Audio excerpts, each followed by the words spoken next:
Hannah Pierce never imagined that falling asleep on a stranger's shoulder would change her entire life. But when that stranger turned out to be Adrian Vale, billionaire, untouchable, dangerous in ways she couldn't yet understand, everything she thought she knew about survival shattered. One accidental moment of weakness. One man who saw through every wall she'd built. One choice that would either save her or destroy everything she'd fought to protect. This is the story of a single mom who had nothing left to lose, and the man who had everything, except the one thing money couldn't buy. Stay until the end, hit that like button, and comment your city so I can see how far this story travels. The fluorescent lights in the LAX bathroom buzzed like angry wasps, harsh and unforgiving against Hannah Pierce's pale reflection. She gripped the edges of the sink so hard her knuckles went white, staring at a woman she barely recognized anymore. Dark circles carved shadows beneath her eyes. Her brown hair, pulled into a messy ponytail, hadn't seen a proper salon in 2 years. The clearance rack blouse she wore had a small stain near the collar she'd tried to hide with a scarf, but even that felt like a lie. She was 28 years old and looked 40. Hannah turned on the faucet and splashed cold water on her face, gasping at the shock of it. The water ran down her cheeks, mixing with something else. Tears she didn't have time for, wouldn't allow herself. Not here, not now. Get it together, she whispered to her reflection. Just get on the plane. Just get to Mom. Her phone buzzed in her purse. She didn't need to check it to know what it was. Another email from the landlord about late rent. Another reminder that Noah's preschool tuition was overdue. Another bill she couldn't pay. The digital noise of a life falling apart in real time. But none of that mattered right now. None of it compared to the phone call she'd received 6 hours ago, the one that made her world stop spinning. Hannah, it's me. Her mother's voice had been barely a whisper, each word costing her something precious. I don't have much time left. Please. I need to see you. 3 years. 3 years since Hannah had last seen her mother's face, since the cancer had first appeared, since money became the cruel arbiter of who got to say goodbye and who didn't. 3 years of phone calls and video chats and empty promises of, I'll visit soon, Mom, I promise. And now soon had run out. The plane ticket had cost everything Hannah had left in her checking account, plus another $200 she'd borrowed from her neighbor, Maria, who'd looked at her with those sad, knowing eyes that said, I know you can't pay this back, but I'm giving it to you anyway because you're desperate. Hannah dried her face with rough paper towels and reapplied the drugstore concealer that did almost nothing to hide her exhaustion. She looked at herself one more time, practicing a smile that didn't reach her eyes. She had to be strong. For Mom. For Noah, who'd cried that morning, his small hands clutching her legs. Mommy, don't go! Don't leave me! The memory pierced her chest like broken glass. She'd knelt down, holding his 5-year-old face in her hands, forcing brightness into her voice. Nana is very sick, baby. Mommy has to go see her, make sure she's okay. But Auntie Maria is going to take such good care of you, and I'll be back before you know it. I promise. He'd buried his face in her shoulder, and she'd felt his small body shake with sobs. Every instinct screamed at her to stay, to never let go. But Maria had gently pried him away, giving Hannah a look that said, Go. I've got him. Go. Say goodbye to your mother. Hannah grabbed her purse, a worn canvas bag with a broken zipper, and walked out of the bathroom into the chaos of LAX. Gate 42B. Boarding in 20 minutes. She moved through the terminal like a ghost, dodging businessmen in expensive suits and families with matching luggage, everyone looking like they belonged in this world of airports and destinations. She didn't belong here. She belonged in the small apartment in Riverside where she worked 2 jobs, waitressing at a diner during the day, cleaning offices at night, where every dollar was accounted for and still somehow never enough. The gate area was already crowded when she arrived. Hannah found a spot near the window, collapsing into a plastic chair that dug into her spine. She pulled out her phone, checking the time. 4:47 p.m. The flight to JFK would take 6 hours. She'd land at 1:00 a.m. Eastern Time, catch a cab to Mount Sinai Hospital, and if she was lucky, if God or the universe or whatever was out there still gave a damn about people like her, she'd make it in time. Now boarding flight 1847 to New York JFK. We'll begin with our first-class passengers and those requiring special assistance. Hannah watched as the privileged few stood up, their boarding passes printed on heavy cardstock, their carry-on luggage designer brands she couldn't even pronounce. A woman in a cream cashmere coat glided past, trailing perfume that probably cost more than Hannah's monthly rent. A man in a charcoal suit followed, his leather briefcase gleaming. Hannah looked down at her crumpled boarding pass. Seat 32B, economy, middle seat. Sandwiched between strangers for 6 hours, trying not to think about her mother's labored breathing on the phone, the way she'd said, "I love you, sweet girl," like it might be the last time. Now boarding zones 2 and 3. Hannah stood, legs shaky from exhaustion and adrenaline. She hadn't eaten since breakfast, a granola bar split with Noah, and her stomach growled in protest. But food meant money, and money meant choosing between a $5 sandwich and keeping the electricity on. The choice was never really a choice at all. She shuffled forward in the line, boarding pass clutched in her hand, trying to make herself small as she entered the plane. First class sprawled out in front of her like a different universe. Wide leather seats, passengers already sipping champagne, flight attendants offering warm towels like this was a spa instead of an airplane. Hannah kept her eyes down and kept walking, past the curtain that separated them from people like her, into the narrow aisle of economy where the seats were cramped and the air already smelled like recycled breath. Row 32. There it was. And there he was. The man in the window seat looked up as Hannah approached, and for a moment she forgot how to breathe. He was perhaps in his mid-30s, with dark hair swept back from a face that belonged on magazine covers.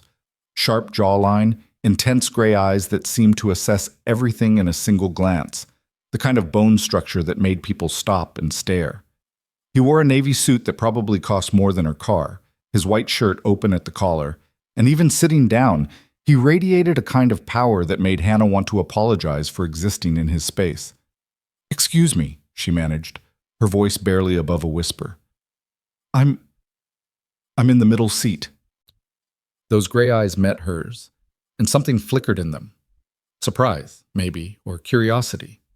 He stood smoothly, moving into the aisle to let her pass, and Hannah caught the scent of expensive cologne, cedar, and something darker, more complex. She squeezed past him, hyper-aware of how her cheap clothes probably smelled like diner grease and cleaning chemicals, how her hair was falling out of its ponytail, how utterly out of place she was next to this man who looked like he'd been carved from marble and money. Hannah collapsed into the middle seat, shoving her purse under the seat in front of her, trying to make herself as small as possible. The man settled back into the window seat, and Hannah felt the presence of him like a physical weight, not uncomfortable exactly, but intense. Aware. The aisle seat was still empty. Hannah sent up a silent prayer that it would stay that way, that she might at least have a few extra inches of space to curl into her own misery. No such luck. A large man in a Hawaiian shirt appeared, wheezing slightly as he maneuvered himself into the aisle seat. The space immediately shrank, pressing Hannah closer to the window, closer to the stranger in the expensive suit. Sorry, the man in the Hawaiian shirt muttered, not sounding sorry at all as he claimed both armrests and part of Hannah's already limited space. Hannah pressed herself against the middle seat, trying not to make contact with either man. 6 hours. She could survive 6 hours. She'd survived worse.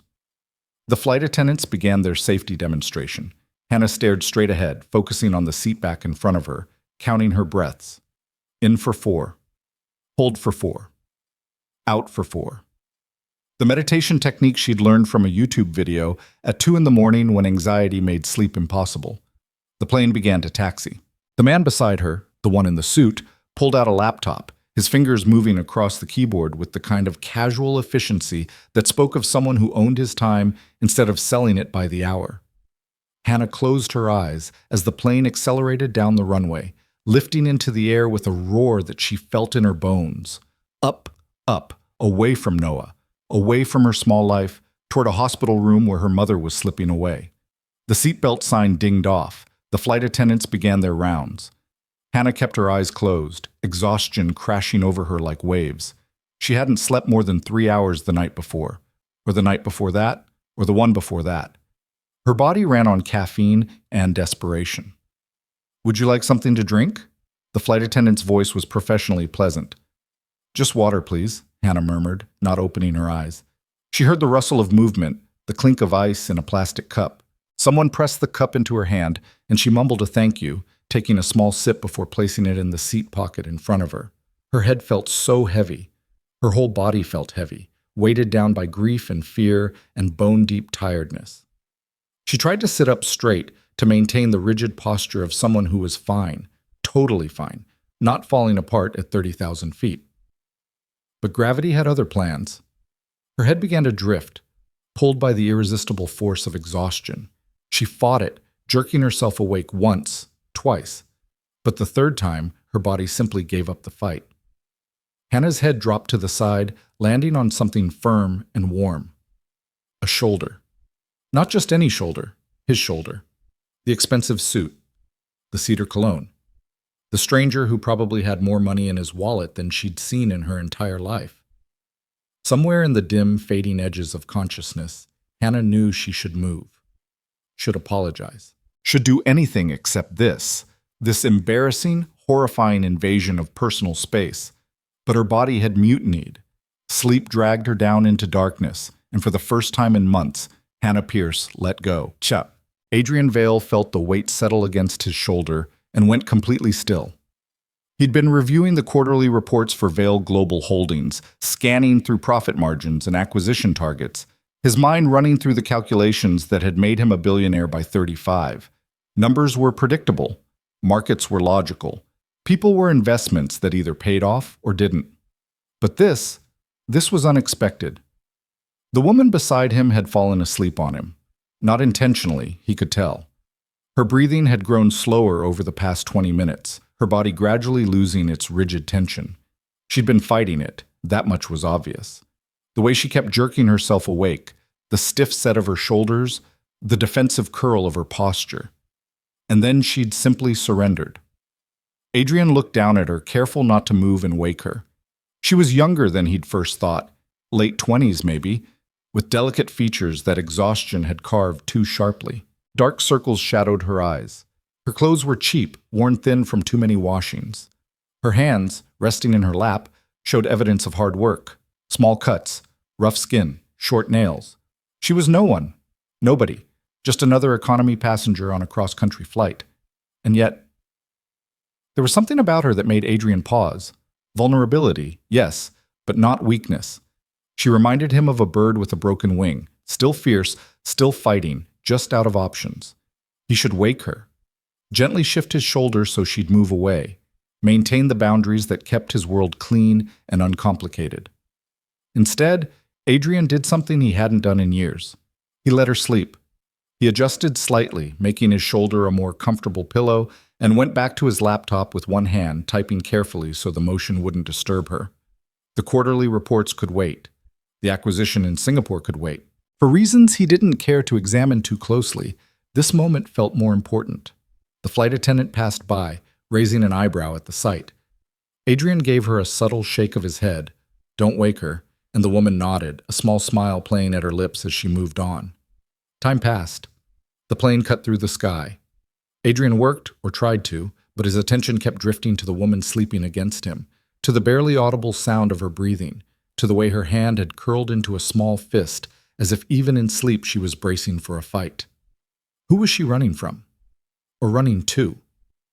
Adrian had spent his life reading people, in boardrooms, at galas, across negotiating tables where fortunes changed hands. He could spot a liar at 20 paces, calculate someone's net worth from their watch and shoes, predict behavior based on patterns and probabilities. But this woman was a blank page. No jewelry, no designer anything, no markers of the world he inhabited. Just exhaustion and determination, and something else he couldn't quite name. Approximately 90 minutes into the flight, she stirred. Adrian felt her body tense as consciousness returned, felt the exact moment she realized where she was, what she'd done. She jerked upright so fast she nearly hit her head on the seat in front of her. "Oh my God!" Her voice was horror-stricken, her face flooding with color. "Oh my God, I'm so sorry. I wasn't—" "It's fine," Adrian said, his tone more gentle than he'd intended. You were clearly exhausted. That's not an excuse. She looked mortified, unable to meet his eyes. I shouldn't have. That was completely inappropriate. I'm so sorry. Really, it's fine. Adrian closed his laptop, giving her his full attention.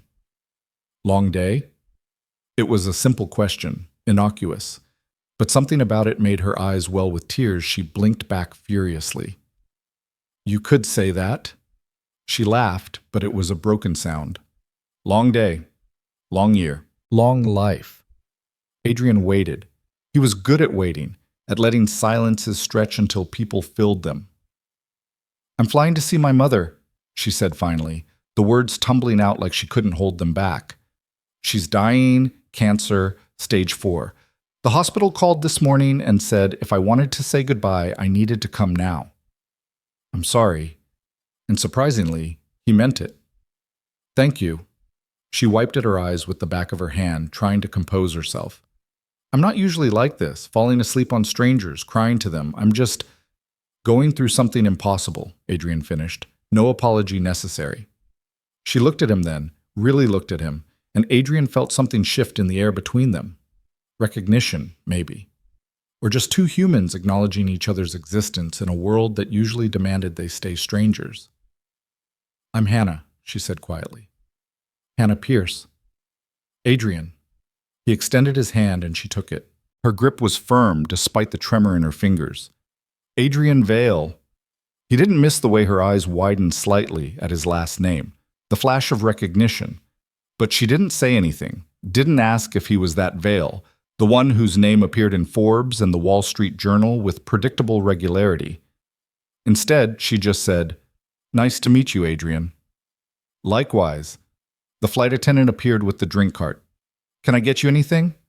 Vodka tonic, Adrian said, and whatever she wants. So he nodded toward Hannah. Oh no, I can't, Hannah started.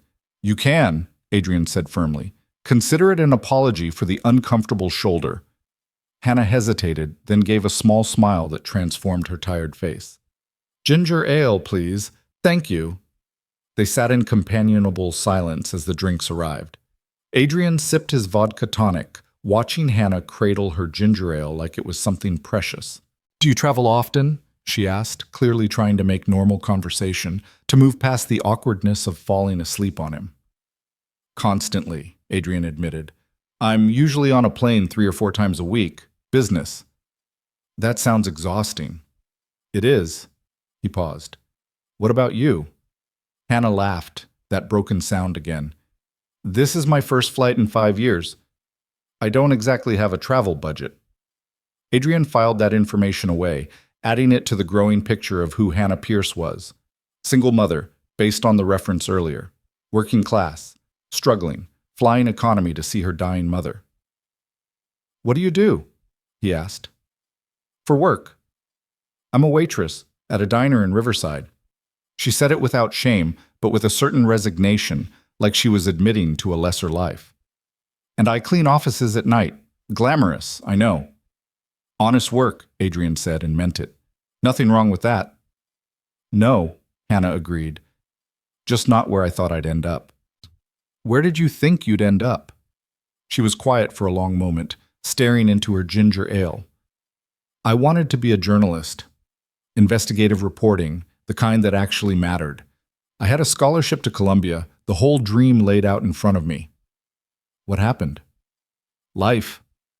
One word carrying the weight of 1,000 crushed dreams. I got pregnant my senior year of college. The father left. My scholarship didn't cover childcare. I dropped out to work, kept telling myself I'd go back, finish my degree. But then my son needed food and diapers and a place to sleep, and journalism school seemed like a luxury I couldn't afford. Adrian said nothing, just listened. It was a skill he'd perfected over years of high-stakes negotiations. The power of listening, of letting people reveal themselves without pressure. His name is Noah, Hannah continued, her voice softening. He's 5. Smart as hell, funny, brave. He's with my neighbor right now, probably driving her crazy with questions about why planes fly and whether clouds have feelings. Sounds like a good kid. The best kid. Hannah's eyes filled again. He cried this morning when I left, begged me not to go, and I had to choose between staying with him and saying goodbye to my mother, and there's no right answer to that, is there? No, Adrian said quietly. There isn't. The plane hit turbulence suddenly, a sharp drop that made Hannah gasp and grab the armrest. Her other hand shot out instinctively, finding Adrian's arm. Sorry, she said, but didn't let go as the plane bucked again. Nervous flyer? Adrian asked. Is it that obvious? Hannah's laugh was shaky. I know statistically flying is safer than driving, but tell that to my brain when we're 30,000 feet in the air in a metal tube. The turbulence continued, the plane shuddering. Adrian covered her hand with his, a gesture so instinctive he didn't think about it until he'd already done it. We're fine, he said, his voice calm. Just some rough air. It'll pass. Hannah looked at their joined hands, then up at his face. You don't seem scared of anything. I'm human, Adrian said. I'm scared of plenty. Like what? It was a simple question, an honest one, and Adrian found himself answering with more truth than he'd intended. Regret, he said, wasting time, missing things that matter while I'm busy chasing things that don't. Hannah studied him with those tired, intelligent eyes. That's very philosophical for a businessman. Who says businessmen can't be philosophical? Fair point. The turbulence was easing now, but Hannah hadn't moved her hand. What kind of business are you in? This was the moment. The moment where he could tell her the truth, that he ran a global conglomerate worth billions, that his name opened doors and closed deals, that he lived in a penthouse in Manhattan and had homes in London, Tokyo, and Dubai. But something stopped him. Some instinct that said if he told her that, this moment would end. She'd pull back, create distance, see him as Mr. Vale instead of just Adrian. And he wasn't ready for this moment to end. Consulting, he said, which was technically true if you defined consulting broadly enough. Business development, acquisitions, that sort of thing. Hannah didn't look entirely convinced, but she didn't push. Well, you're very good at the calm in a crisis thing. You'd make a good flight attendant. Adrian laughed, surprised by the sound. When was the last time someone had made him genuinely laugh? I'll keep that in mind if the consulting thing doesn't work out. They fell into easier conversation after that. Hannah told him about Noah, about his obsession with dinosaurs, and his conviction that he could talk to birds. Adrian found himself sharing stories about his grandmother, the woman who'd raised him after his parents died, who taught him that wealth meant nothing without purpose. The flight attendants came through with dinner service. Adrian ordered the chicken, Hannah the pasta. They ate and talked. And somewhere over Kansas, Adrian realized he was enjoying himself in a way he hadn't in months. Hannah Pierce was sharp, funny, self-deprecating without being bitter. She had opinions, strong ones, about politics, art, the state of journalism, the price of childcare. She was clearly educated despite not finishing her degree, well-read despite having no time to read. She was, Adrian thought, exactly the kind of person he never met anymore. Real, unpolished, honest about her struggles without making them her entire identity. Can I ask you something? Hannah said as the flight attendants cleared their trays. Of course. Why are you being so nice to me? Adrian met her eyes. Why wouldn't I be? Because I'm nobody, Hannah said simply. I fell asleep on you like some homeless person on a bus. I'm clearly broke, clearly a mess. Most people in first... She stopped, glancing toward the curtain separating the cabins. Most people in general would have woken me up, moved away, made it clear I was bothering them. I'm not most people. No, Hannah agreed, studying him with that penetrating gaze. You're really not, are you? The plane began its descent into New York. The captain's voice crackled over the intercom, announcing their approach to JFK. Adrian felt something tighten in his chest. Reluctance, which was absurd. He'd known this woman for barely 6 hours. She was a stranger, a random seat assignment. After they landed, she'd go to her dying mother, and he'd go to his penthouse, and their paths would never cross again. That was how the world worked. People met, people parted. Life moved on. But as the plane descended through the night sky, the lights of New York glittering below like scattered diamonds, Adrian made a decision. He reached into his jacket pocket and pulled out a business card. Not the standard corporate ones with the Vale Global Holdings logo, but the personal ones he reserved for people who mattered. Simple, elegant, just his name and private number. "I want you to have this," he said, handing it to Hannah. She took it, her fingers brushing his.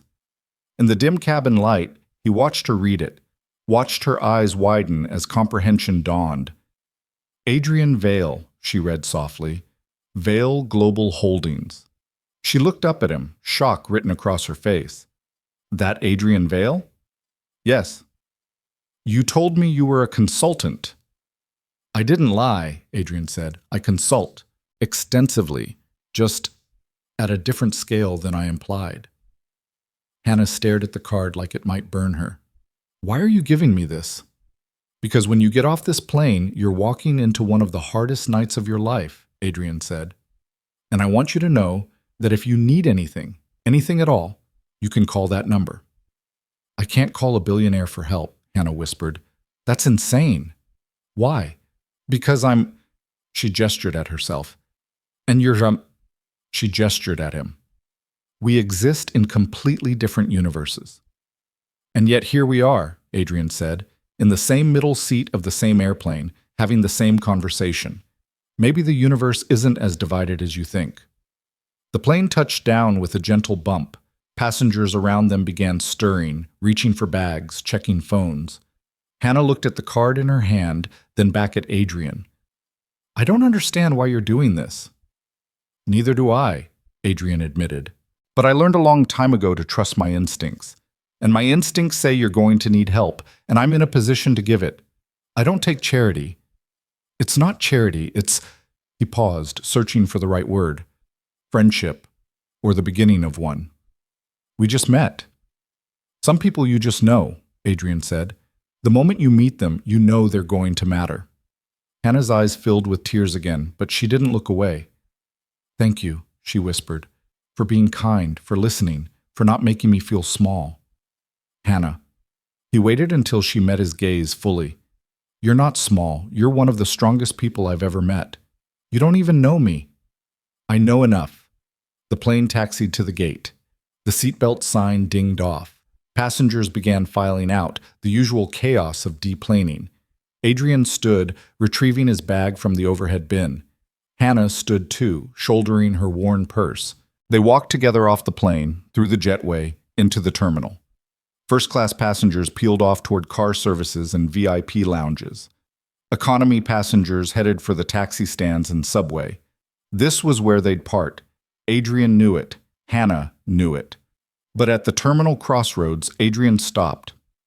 "Let me give you a ride," he said. "My driver is waiting. We can drop you at the hospital." "Adrian, I can't— "Yes, you can." His tone left no room for argument. "It's 1 a.m, you're exhausted, and you need to get to your mother. Let me do this." Hannah looked torn, pride warring with desperation. "Your driver won't want—" "My driver does what I pay him to do," Adrian said. "And right now, I'm paying him to take you where you need to go." A single tear tracked down Hannah's cheek. "Okay," she whispered. "Thank you." They walked through the terminal together, Adrian matching his pace to hers. His driver, Marcus, was waiting at the curb with the Bentley, his expression carefully neutral when he saw Hannah. "Mount Sinai Hospital," Adrian told him. "Upper East Side." Marcus nodded, opening the back door. Hannah slid in, and Adrian followed. The car pulled away from the curb, merging into late-night Manhattan traffic. Hannah stared out the window at the city lights, her hands clenched in her lap. Adrian watched her, this woman he'd known for less than 6 hours, but who'd somehow become important in ways he couldn't explain. "I'm scared," she said suddenly. "What if I'm too late? What if she's already—" "Then you tried," Adrian said.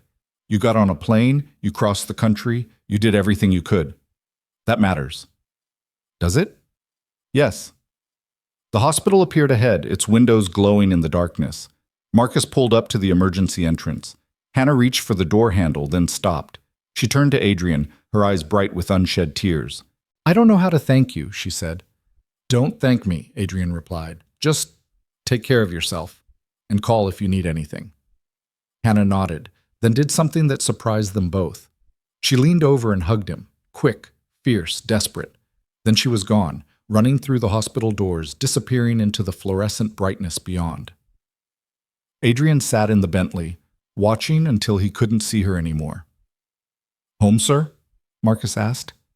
"Yes," Adrian said. "Home." But as they drove through Manhattan toward his penthouse, Adrian couldn't stop thinking about Hannah Pierce, her exhaustion, her strength, her refusal to break even when breaking would have been easier.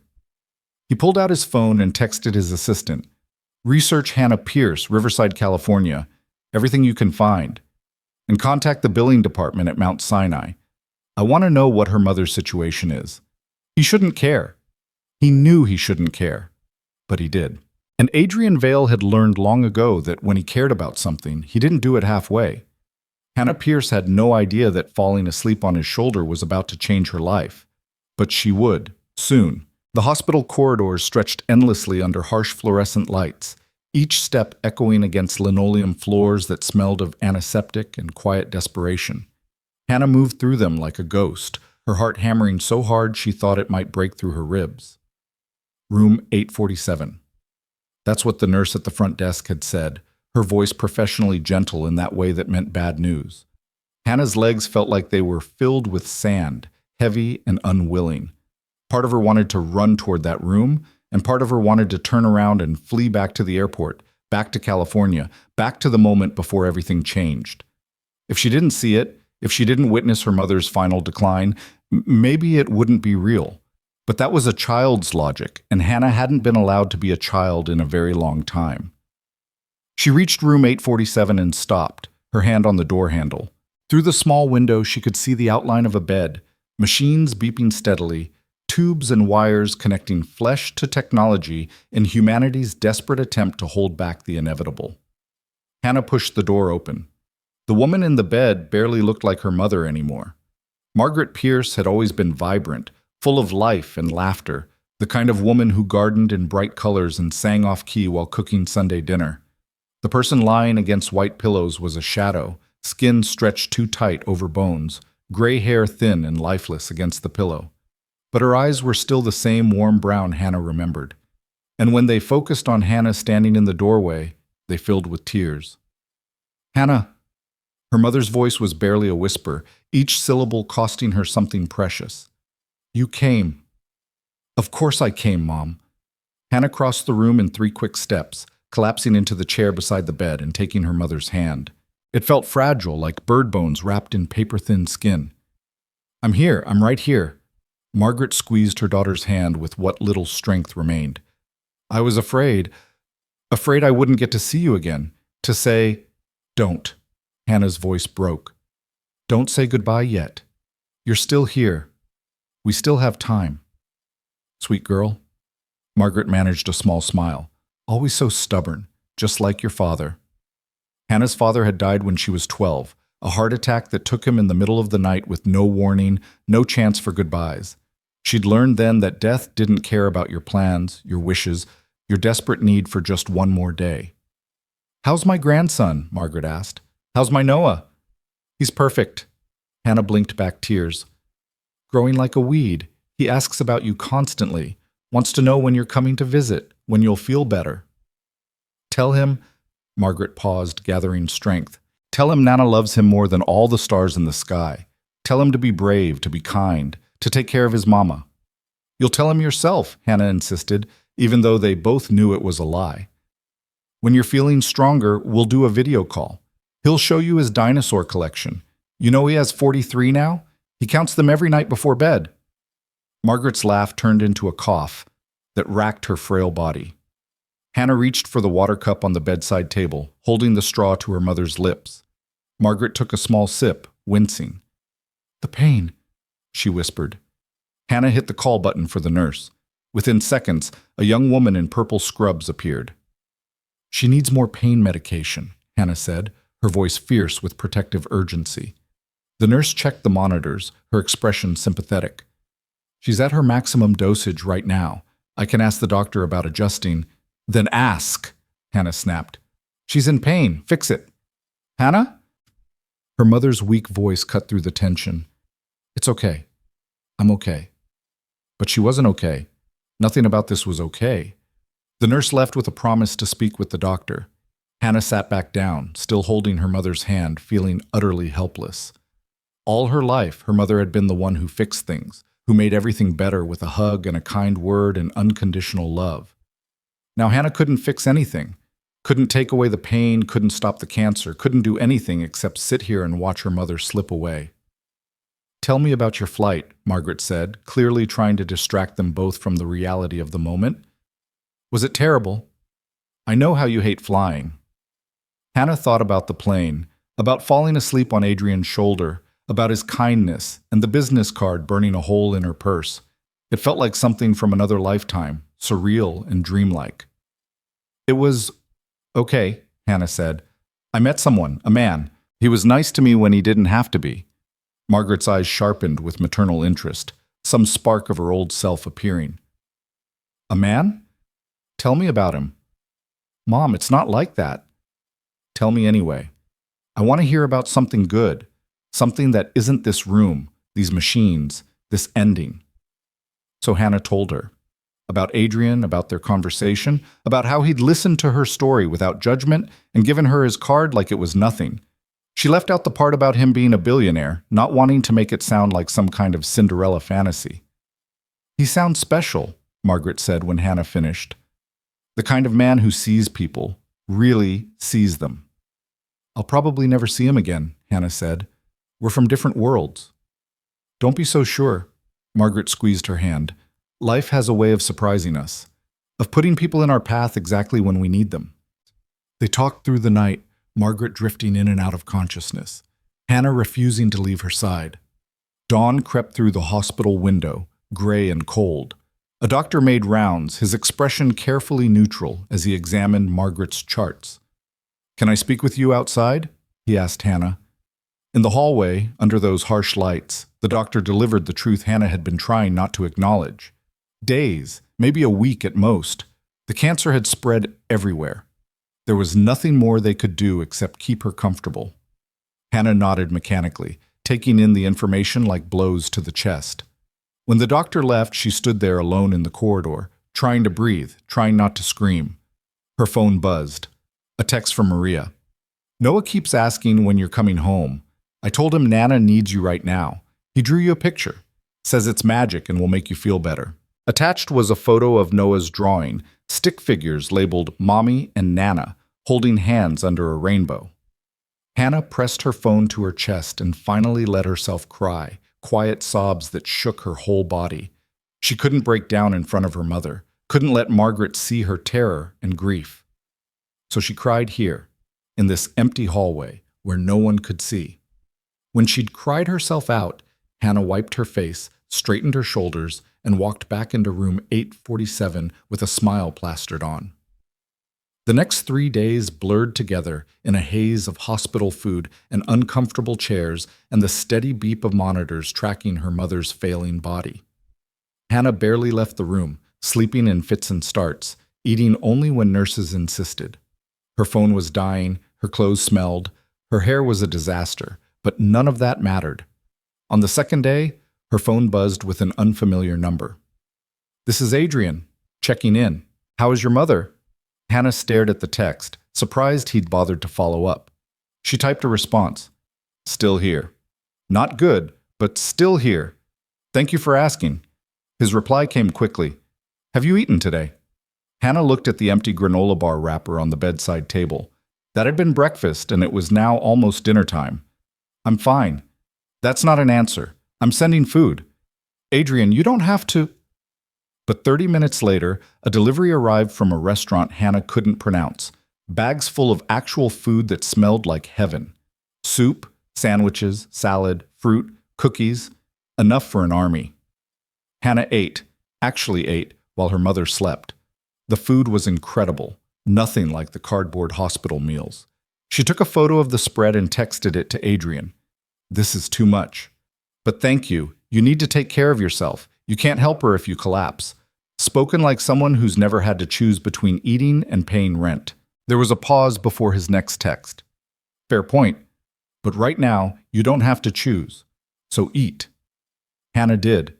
And for the first time in days, her head cleared slightly, the fog of exhaustion lifting just enough to let her breathe. That night, Margaret woke lucid and talkative, more alert than she'd been since Hannah arrived. They talked about everything and nothing, Hannah's childhood, Margaret's favorite memories, Noah's antics, life and love, and all the messy, beautiful, complicated parts of being human. "I'm not afraid," Margaret said as the night grew late. "I've had a good life. I raised a strong daughter. I got to hold my grandson. I've loved and been loved. That's more than many people get." "I need you," Hannah whispered. "I don't know how to do this without you." "Yes, you do. You've been doing it for years already." Margaret touched Hannah's face with trembling fingers.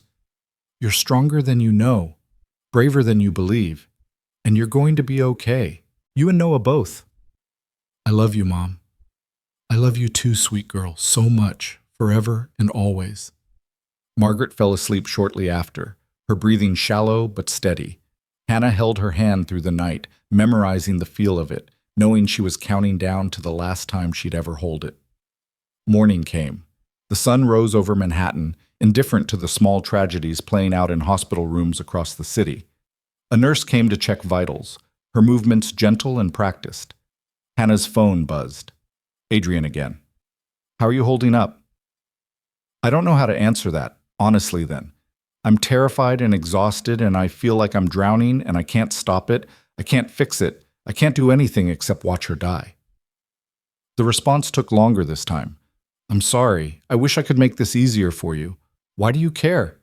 You don't even know me." "I don't know, but I do." Hannah stared at that message for a long time. Then her mother stirred and she put her phone away. "Hannah?" Margaret's voice was so weak now, fading like a radio signal. "I'm here, Mom." "Promise me something." "Anything." "Don't give up on your dreams. I know life got hard. I know you had to make sacrifices. But promise me you'll find a way back to who you wanted to be. Promise me you'll write again." "Mom, I haven't written anything in years. That ship sailed." "Ships can turn around." Margaret's grip tightened with surprising strength. "Promise me, Hannah. Promise me you won't let your story end here, in survival mode, just getting by. You're meant for more." "I promise," Hannah whispered, knowing it was probably a lie but needing to give her mother this peace. "Good," Margaret smiled. "That's my girl." She closed her eyes then, and Hannah knew, somehow she just knew, that she was watching her mother sleep for the last time. Margaret Pierce died at 3:47 p.m. on a Tuesday afternoon, with her daughter holding her hand and soft rain falling against the hospital window. She simply stopped breathing, the monitors going from their steady beep to a long, terrible flat tone that brought nurses running. Hannah sat frozen as they pronounced the time of death, as they covered Margaret's body with a white sheet, as they offered condolences in soft voices. She couldn't move, couldn't speak, couldn't process that her mother was gone, just gone. That simple and that devastating. A nurse gently guided her out of the room while they prepared the body. Hannah found herself in the hallway again. That same hallway where she'd cried 3 days ago, except this time she felt nothing. Empty. Hollowed out. Her phone was in her hand before she realized she'd pulled it out. She scrolled to Adrian's number, the one he'd given her, and before she could think about it, she called. He answered on the second ring. "Hannah?" "She's gone." Her voice sounded strange to her own ears, flat and distant. "My mom, she died about 20 minutes ago. I'm so sorry." Adrian's voice was gentle, genuine. "Are you okay?" "No." The honesty felt dangerous, like admitting weakness. "No, I'm really not okay." "Where are you right now?" "Still at the hospital. They're doing whatever they do when someone dies. Paperwork, I guess. I don't know. I can't think." "Have you called anyone? Family? Friends?" "There's no one to call. It was just Mom and me. And Noah, but he's 5. I can't tell him this over the phone." "Hannah, listen to me." Adrian's tone shifted, becoming more firm. "I'm going to send a car for you. It'll be there in 15 minutes. The driver will take you wherever you need to go. hotel, airport, wherever. I can't afford a hotel in Manhattan. It's handled. Just get in the car when it arrives. Adrian, please. That single word stopped her protest. Let me help. You shouldn't be alone right now. Hannah wanted to argue, wanted to insist she was fine, she could handle it. But she was so tired of being strong, so tired of handling everything alone. Okay, she whispered. Okay. True to his word, a black town car appeared outside the hospital 15 minutes later. The driver, a kind-faced man in his 50s, opened the door for her with a sympathetic nod. Where to, miss? Hannah opened her mouth to say the airport, to say she needed to get back to Noah. But the thought of getting on a plane right now, of cramming herself into a middle seat and pretending she was fine for 6 hours, made her want to scream. I don't know, she admitted. I honestly don't know. The driver's phone buzzed. He glanced at it, then back at Hannah. Mr. Vale says to take you to the Mandarin Oriental. He's arranged a room for you. That's one of the most expensive hotels in the city. Mr. Vale has an account there. It's already settled. Hannah should refuse, should insist on a budget motel or the airport or literally anything except accepting this overwhelming generosity from a man she barely knew. Instead, she heard herself say, okay, thank you. The Mandarin Oriental was everything Hannah expected and nothing she was prepared for. Towering glass and marble, doormen in pristine uniforms, a lobby that looked like it belonged in a palace. The woman at reception smiled warmly, handed Hannah a key card, and assured her that everything had been taken care of. The room was on the 35th floor with floor-to-ceiling windows overlooking Central Park. It was bigger than Hannah's entire apartment, decorated in cream and gold, with a bathroom that had both a soaking tub and a separate shower. Hannah stood in the middle of all this luxury and felt completely out of place. Her phone rang. Adrian. Did you make it to the hotel? He asked. This is insane, Hannah said. This room probably costs more per night than I make in a week. Don't think about the cost, just rest. Take a shower, order room service, sleep in a real bed. I need to get back to Noah. When's the last time you slept more than 2 hours? Hannah couldn't remember. That's not the point. It's exactly the point. You've been running on empty for days. Your mother just died. You're in shock. Getting on a plane right now, traveling for 6 hours, that's not safe, Hannah. Not for you or anyone else. He was right, and she hated that he was right. Stay tonight, Adrian continued. Rest, process. Then tomorrow you'll be in a better state to travel, to be there for your son. Why are you doing this? Hannah asked, the question that had been building since the plane. I'm nobody to you. Why do you care? Adrian was quiet for a moment. My grandmother died when I was 22. Cancer, like your mother. And I was alone when it happened. I had all the money in the world, but no one who gave a damn whether I was okay. I wouldn't wish that feeling on anyone. The honesty in his voice made Hannah's chest ache. I'm sorry. Don't be sorry. Just accept the help, please. Okay, Hannah said. Thank you, Adrian, for everything. Get some rest. Call me if you need anything. I mean that. After they hung up, Hannah stood at the window, looking out at Central Park spreading below her like a green oasis in the concrete jungle.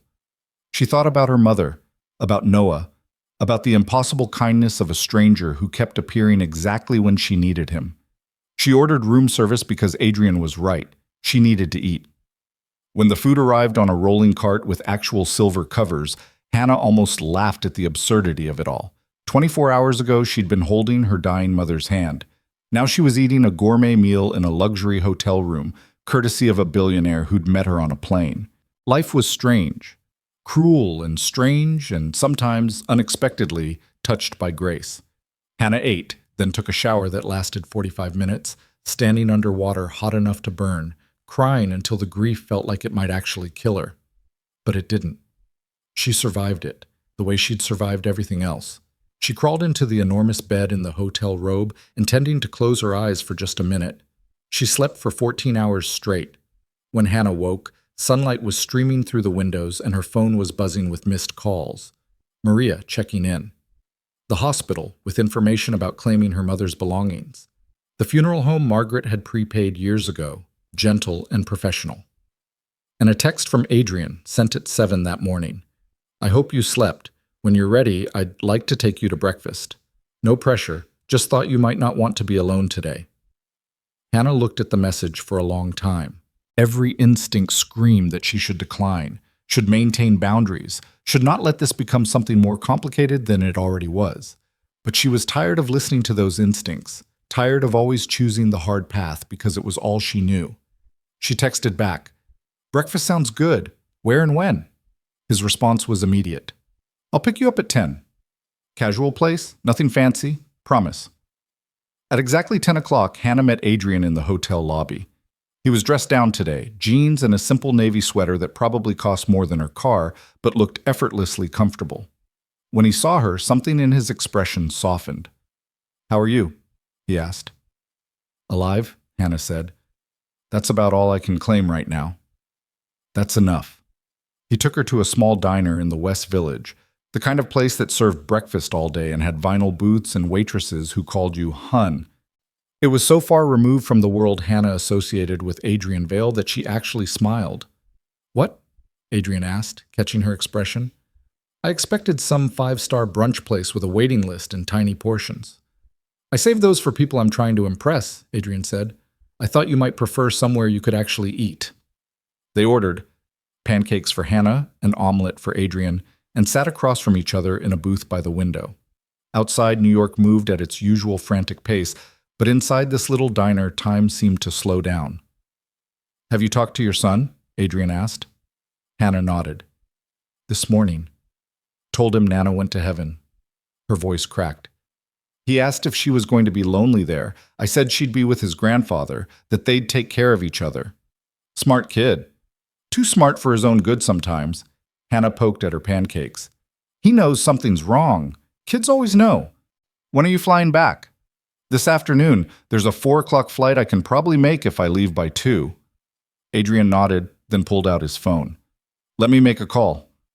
"Adrian, what are you—" He held up a finger, already dialing. "Marcus? I need the car ready by 1:30. We're taking Hannah to JFK. He paused, listening. "No, cancel my 3 o'clock. This is more important." He hung up and looked at Hannah like he hadn't just rearranged his entire afternoon for her. "You don't have to do that," Hannah said. "I can take a cab." "You could, but you're not going to." Their food arrived and they ate in comfortable silence.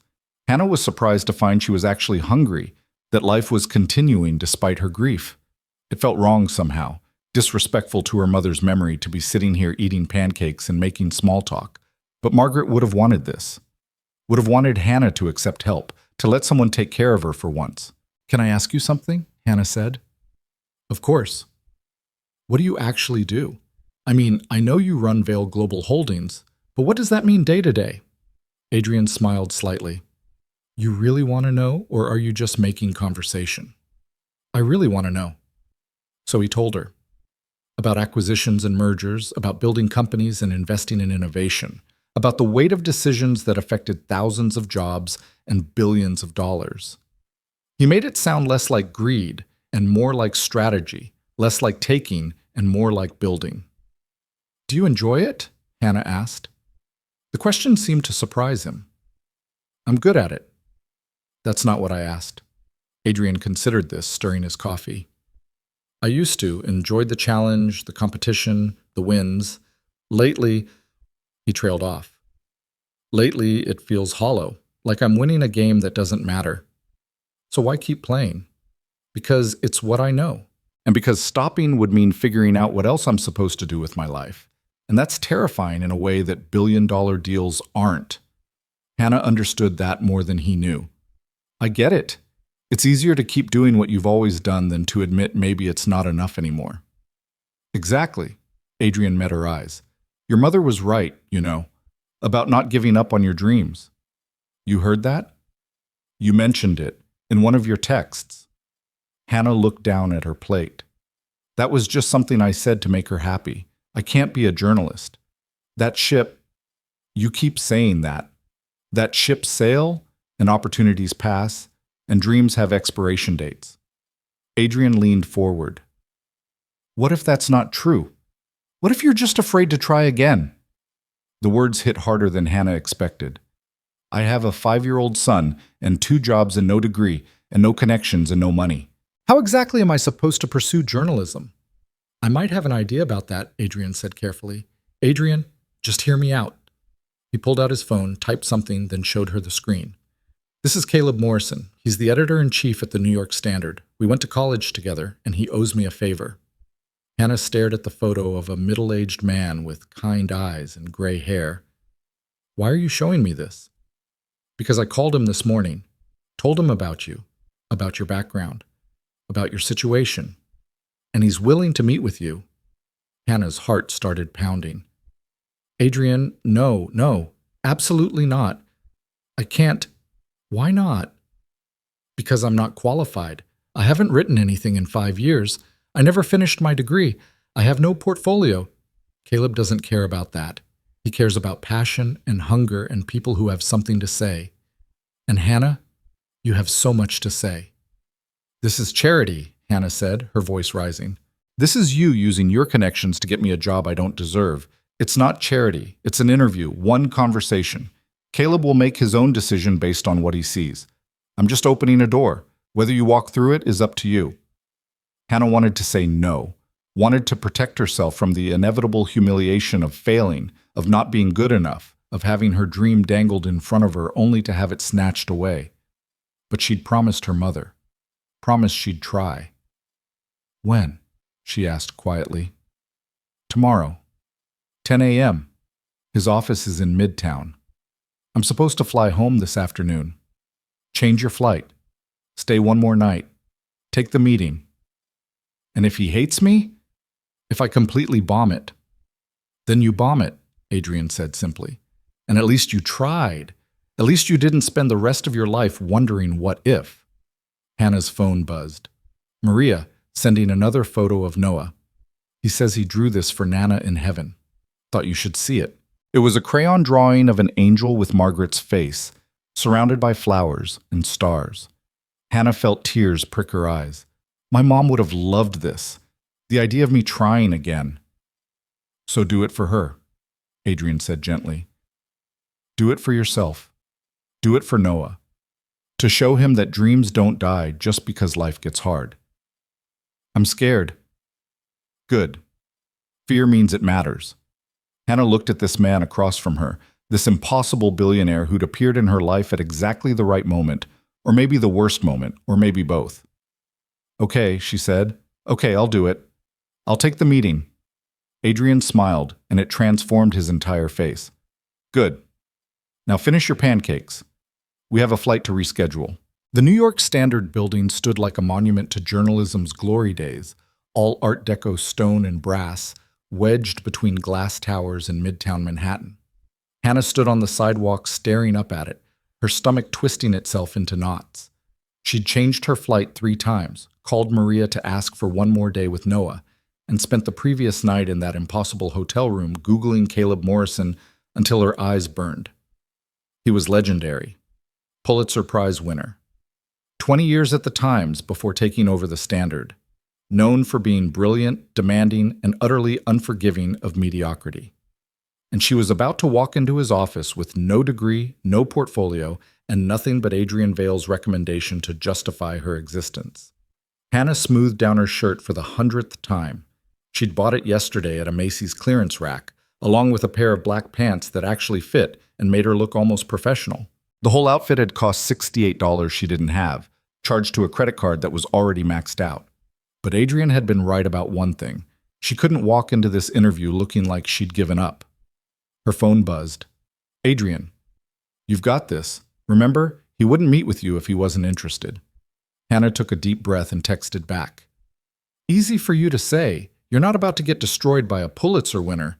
If he destroys you, I'll take you for ice cream after. I know a place. Despite her terror, Hannah smiled. Then she put her phone away and walked through the brass doors. The lobby was exactly what she'd imagined. Marble floors, old photographs of famous front pages, a reception desk manned by a young woman with perfect hair, and a headset that looked like it belonged in mission control. Hannah Pierce for Caleb Morrison, Hannah said, her voice steadier than she felt. The receptionist checked her computer. 10th floor. Take the elevator on the left. The elevator was one of those old cage-style ones, all brass and creaking machinery. Hannah rode it up, watching the floors tick by, each one bringing her closer to either salvation or humiliation. When the doors opened on 10, she stepped into a newsroom that looked like organized chaos, desks piled with papers, people shouting across cubicles, phones ringing, the smell of coffee and deadline stress thick in the air. It was everything she'd dreamed of, and nothing she'd let herself hope for. "You, Hannah?" A young man with thick-rimmed glasses appeared at her elbow. "I'm Marcus, Caleb's assistant. Follow me." She followed him through the maze of desks, acutely aware of people glancing up, assessing her, wondering who this random woman was and why she was here. Marcus led her to a glass-walled office in the corner where a man sat hunched over his desk, red pen in hand, massacring what looked like a draft article. "Hannah Pierce," Marcus announced, then disappeared. Caleb Morrison looked up, and Hannah felt his gaze cut right through her. He was maybe 60, with steel gray hair and sharp blue eyes that had seen every lie, every half-truth, every desperate pitch from people who thought they could write. "Sit," he said, not unkindly. Hannah sat in the chair across from his desk, trying not to let her hands shake. Caleb tossed the red-marked article onto a pile and leaned back in his chair, studying her. "Adrian Vale called me. Said you were someone I should meet. That true?" "I don't know," Hannah said honestly. "You'd have to tell me." "You got a degree?" 3 years toward a journalism degree from UCLA. I didn't finish. Why not? I got pregnant. The father left. Couldn't afford school and childcare. Caleb's expression didn't change. "You got clips? Published work?" "Nothing recent. I wrote for my college paper before I dropped out. That was 5 years ago." "What have you been doing since?" "Waitressing, office cleaning, trying to keep my son fed and the lights on." "So why are you here?" Caleb asked. "Why should I care about a college dropout with no experience who hasn't written anything in half a decade?" The question was harsh, but fair. Hannah met his gaze. "Because I'm hungry," she said. "Because I've spent 5 years watching the world from the bottom, seeing stories that matter, getting ignored because they don't affect the right people. Because I know what it's like to be invisible, and I can write about invisible people in ways that make them seen." Caleb raised an eyebrow. Big words. True words. He picked up a folder from his desk and slid it across to her. "Adrian sent me some of your college work. Your pieces on low-income housing policy were solid, emotional but backed by data. That's rare." Hannah stared at the folder. "He sent you my work? How did he even—" "He's Adrian Vale.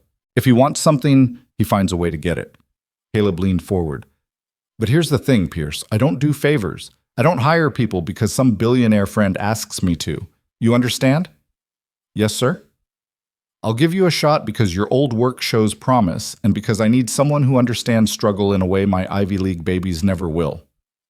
But a shot is all it is. You screw up, you're gone. You miss a deadline, you're gone. You write lazy copy, you're gone. Clear?" Hannah's heart was pounding so hard she thought it might explode. "Crystal clear." "Good."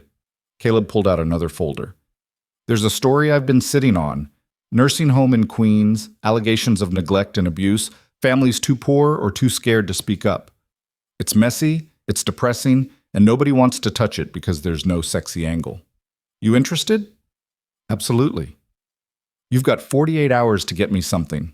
Doesn't have to be the full piece, just enough to show me you can do this. Interview families, get documentation, find the human angle that makes people give a damn."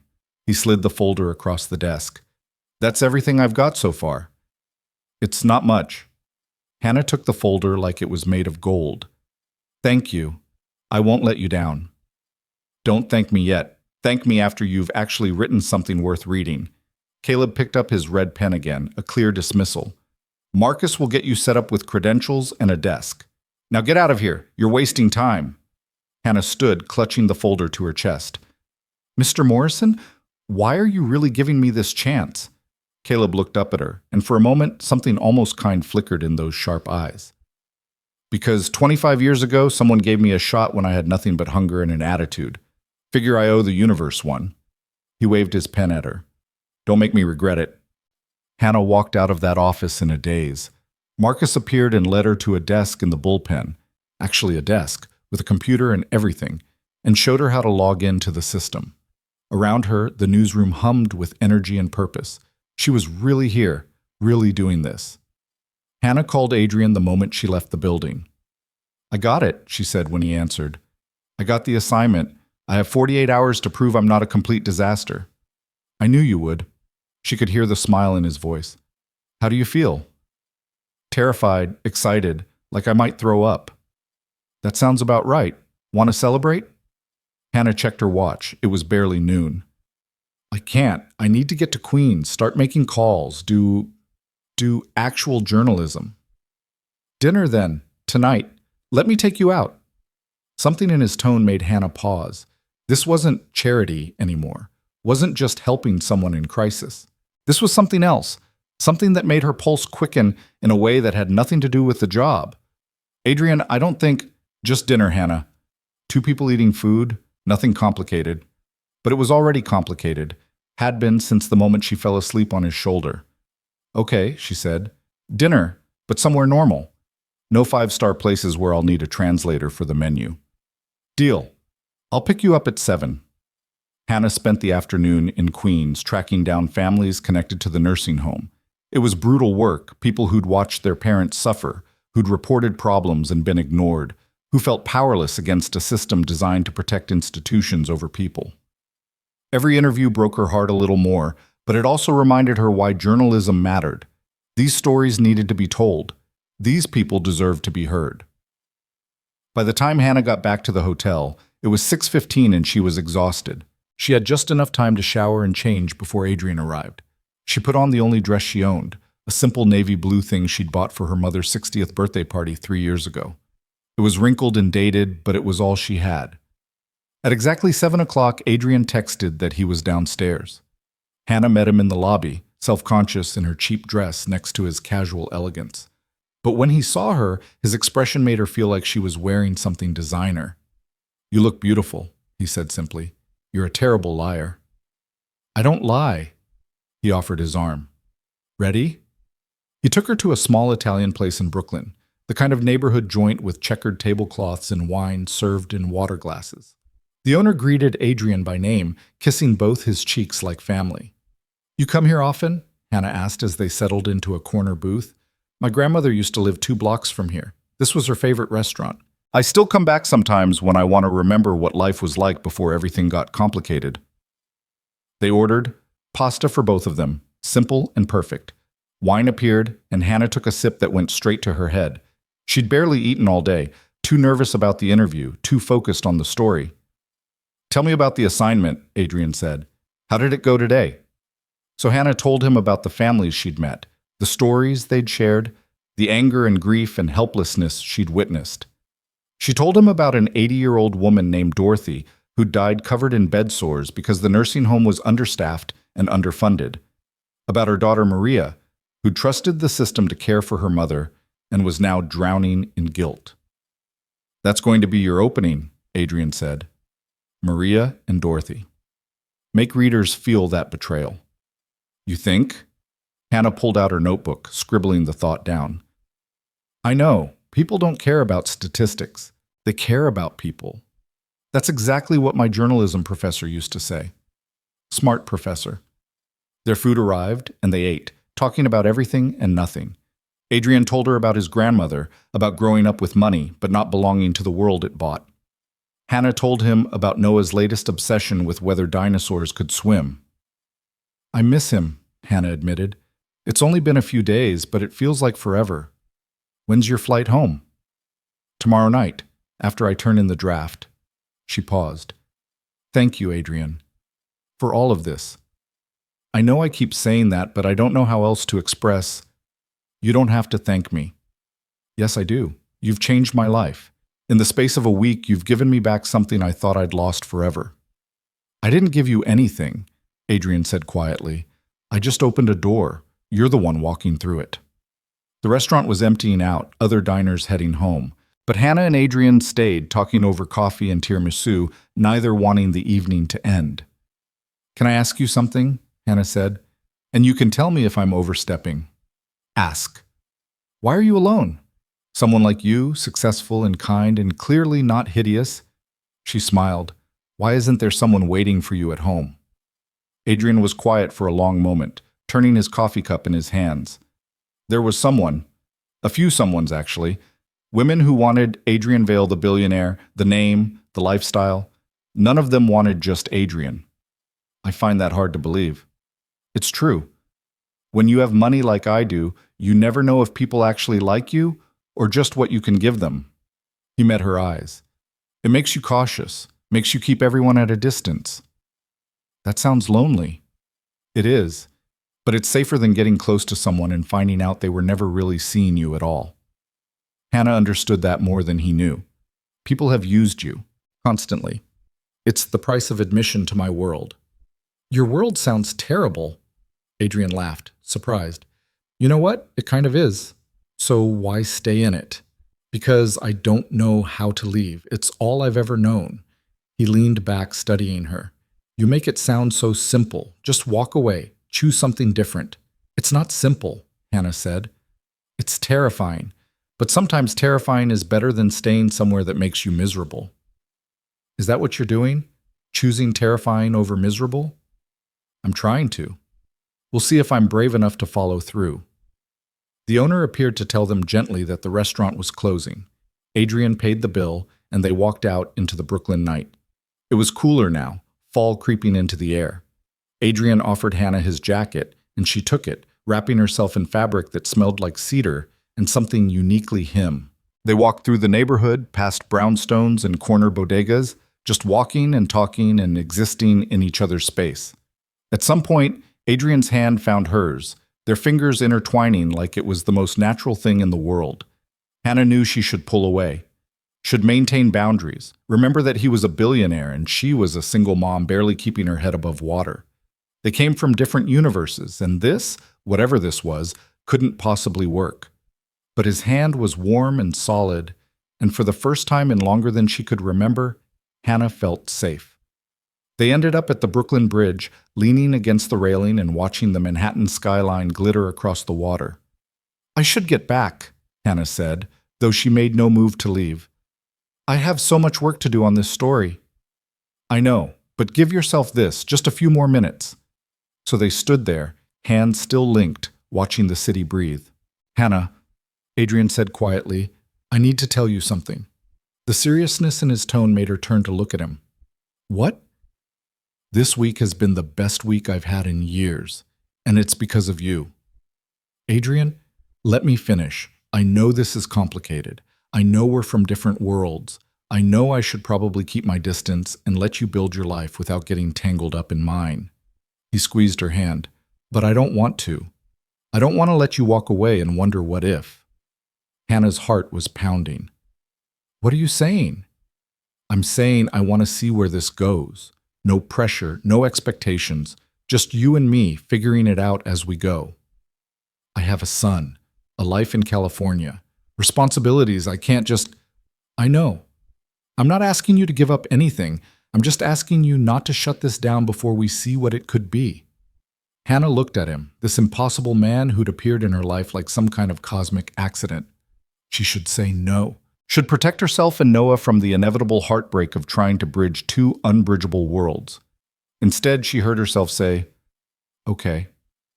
Yeah? Yeah. Let's see where this goes. Adrian smiled, and then he was kissing her and Hannah was kissing him back, and the whole city disappeared into the background of this moment. It was gentle and intense all at once, a kiss that felt like a promise and a question and an answer all at the same time. When they finally pulled apart, Hannah was breathless. That was, she started. Yeah, Adrian agreed. They took a car back to Manhattan, sitting close in the back seat, Hannah's head on Adrian's shoulder like she'd done on the plane, except this time it was a choice, not an accident. At the hotel, Adrian walked her to the elevator. Good luck with the story, he said. You're going to kill it. How do you know? Because you care. That's already more than most people bring to the job. Hannah kissed him again, quick and sweet. Thank you. For tonight. For everything. See you soon? I hope so. She rode the elevator up to her room, her lips still tingling from his kiss, her mind already racing ahead to the story she had to write. Tomorrow she'd go back to Queens, do more interviews, build the piece that would prove to Caleb Morrison she deserved this chance. But tonight, she let herself feel happy, hopeful.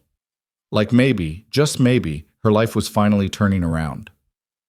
Hannah worked through the night and into the next day, writing and rewriting, crafting the story of Dorothy and Maria and the systemic failures that had killed one and destroyed the other. She poured everything into it, her anger, her grief for her own mother, her understanding of powerlessness from years of living on the edge. At 47 hours and 33 minutes after Caleb had given her the assignment, Hannah walked back into the Standard building and dropped a flash drive on his desk. "It's done," she said. Caleb looked at the flash drive, then at her. "You look terrible." "I feel terrible, but the story's good, I think." "We'll see." He plugged in the drive and opened the file, his sharp eyes scanning the first paragraph, then the second. Then he kept reading, the red pen in his hand forgotten. Hannah stood there, exhausted and terrified, watching him read her words. Finally, after what felt like a year, Caleb looked up. "Pierce," he said. "Yes, sir?" "Welcome to the New York Standard. You start Monday." Hannah's knees went weak. "Seriously?" "Seriously. This is raw, needs editing, but the bones are there. You've got the instinct, the voice." He leaned back in his chair. "Pays $38,000 a year to start. Benefits kick in after 90 days. You'll work twice as hard as everyone else because you're playing catch-up, and I'll expect 3 times the output. Still interested?" 38,000. That was barely enough to live on in New York, especially with Noah and childcare and everything else. But it was a start, a real start. "I'm interested," Hannah said, "but I need to ask. Can I work remotely sometimes? I have a son in California." "We'll figure it out. Remote 2 days a week, in office 3. But you better make those remote days count, Pierce. I don't care where you work as long as the work gets done." "It will, I promise." Caleb stood, offering his hand. "Don't make promises, just do the work." Hannah shook his hand, her eyes stinging with tears she refused to let fall. "Thank you, Mr. Morrison. You won't regret this." "I better not. Now get out of here. You've got a kid to get home to and a life to reorganize. I'll see you Monday." Hannah practically floated out of the building. On the sidewalk, she called Adrian. "I got it," she said when he answered. "The job." "I got the job." "I knew you would. How does it feel?" "Terrifying.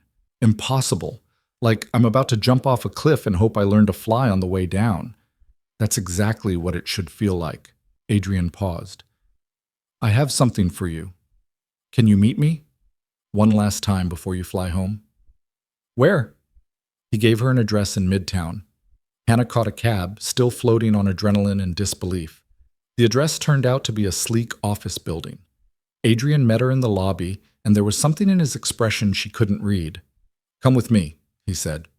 He led her to the elevator, up to the 15th floor, down a hallway to a door marked 1507. He unlocked it and stepped back, letting her enter first. It was an apartment, small but beautiful, with hardwood floors and big windows overlooking the city. 1 bedroom, a kitchen with actual counter space, a bathroom with a tub. "What is this?" Hannah asked. "It's yours, if you want it." Hannah spun to face him.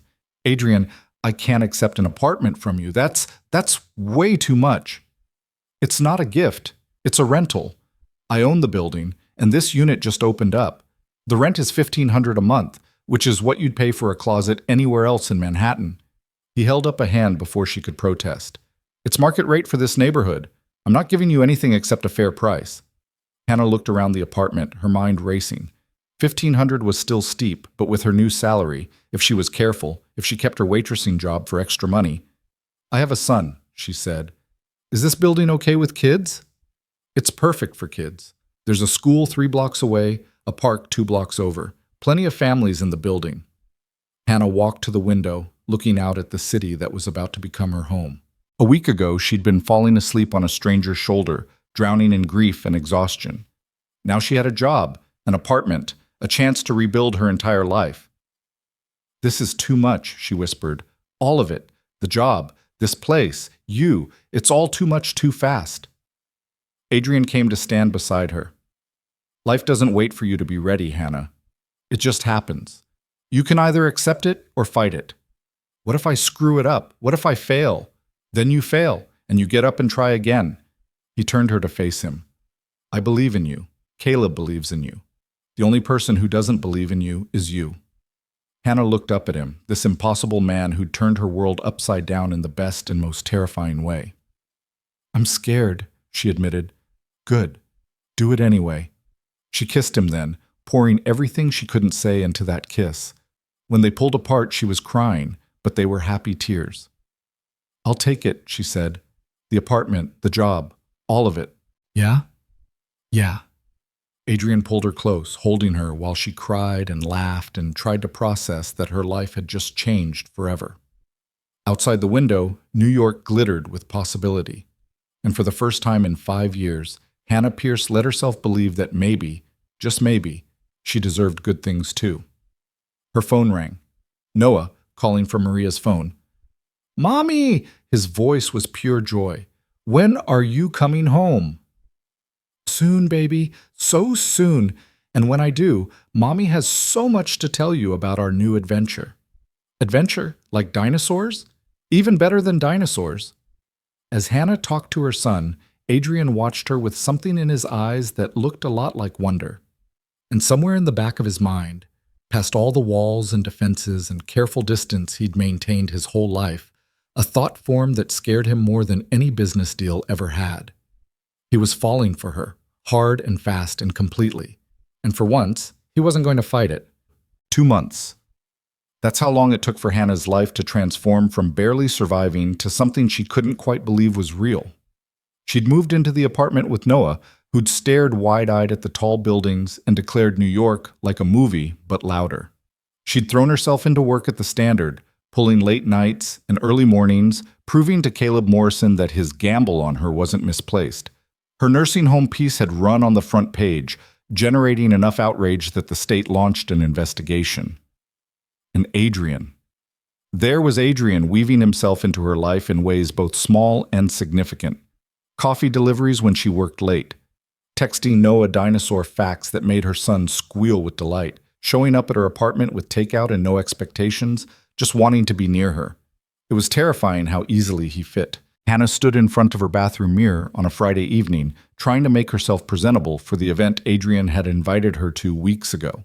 A gala, he'd called it casually, like it was no big deal.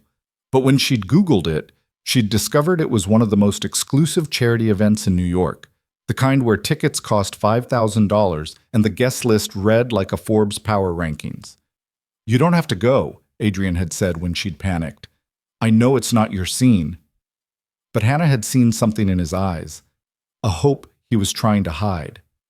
He wanted her there, wanted to stop keeping parts of his life separate, wanted her to see his world, even if it terrified her. So she'd said yes. Now staring at herself in a dress Adrian had insisted on buying her, midnight blue silk that probably cost more than her first car, Hannah felt like an imposter. Her hair was styled, her makeup carefully applied with YouTube tutorial guidance, her shoes designer heels that made her 3 inches taller and significantly less stable. Mommy, you look like a princess, Noah declared from the bathroom doorway, his eyes huge. I look like I'm playing dress-up, Hannah corrected, but she smiled at him. The prettiest dress-up ever. Maria appeared behind Noah, having agreed to babysit for the evening. He's right, you know. You look beautiful, mija. I look uncomfortable. That too. But beautiful uncomfortable. Maria shooed Noah toward the living room. Now go, have fun, try not to spill anything on that dress. What if I say something stupid? What if everyone knows I don't belong there? Then they know. So what? Maria gave her a gentle push. You've survived worse than rich people judging you. Adrian's driver picked her up at 7. The car ride to the Plaza Hotel felt surreal, watching the city lights blur past while her stomach performed acrobatics. When they pulled up to the red carpet, an actual red carpet with photographers, Hannah almost asked the driver to turn around.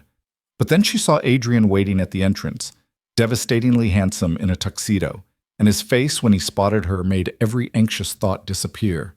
He came to the car, opening her door himself, offering his hand. You look incredible, he said, his voice low and sincere. You clean up okay yourself, Hannah managed, stepping out with significantly less grace than the silk dress deserved. Cameras flashed. Hannah flinched, but Adrian's hand on the small of her back steadied her. Just ignore them, he murmured. They're only interested because they don't know who you are yet. That's supposed to be comforting? Come on, let's get inside before you bolt. The Plaza Ballroom was everything Hannah expected and nothing she was prepared for. Crystal chandeliers dripped light onto women in designer gowns and men in tuxedos that cost more than she made in a month. Champagne flowed freely. A string quartet played something classical and soothing. The air itself felt expensive. Hannah gripped Adrian's arm like a lifeline. Breathe, he said quietly. You're doing fine. I'm one wrong word away from a panic attack. Then don't say any words, just smile and nod. I'll do the talking.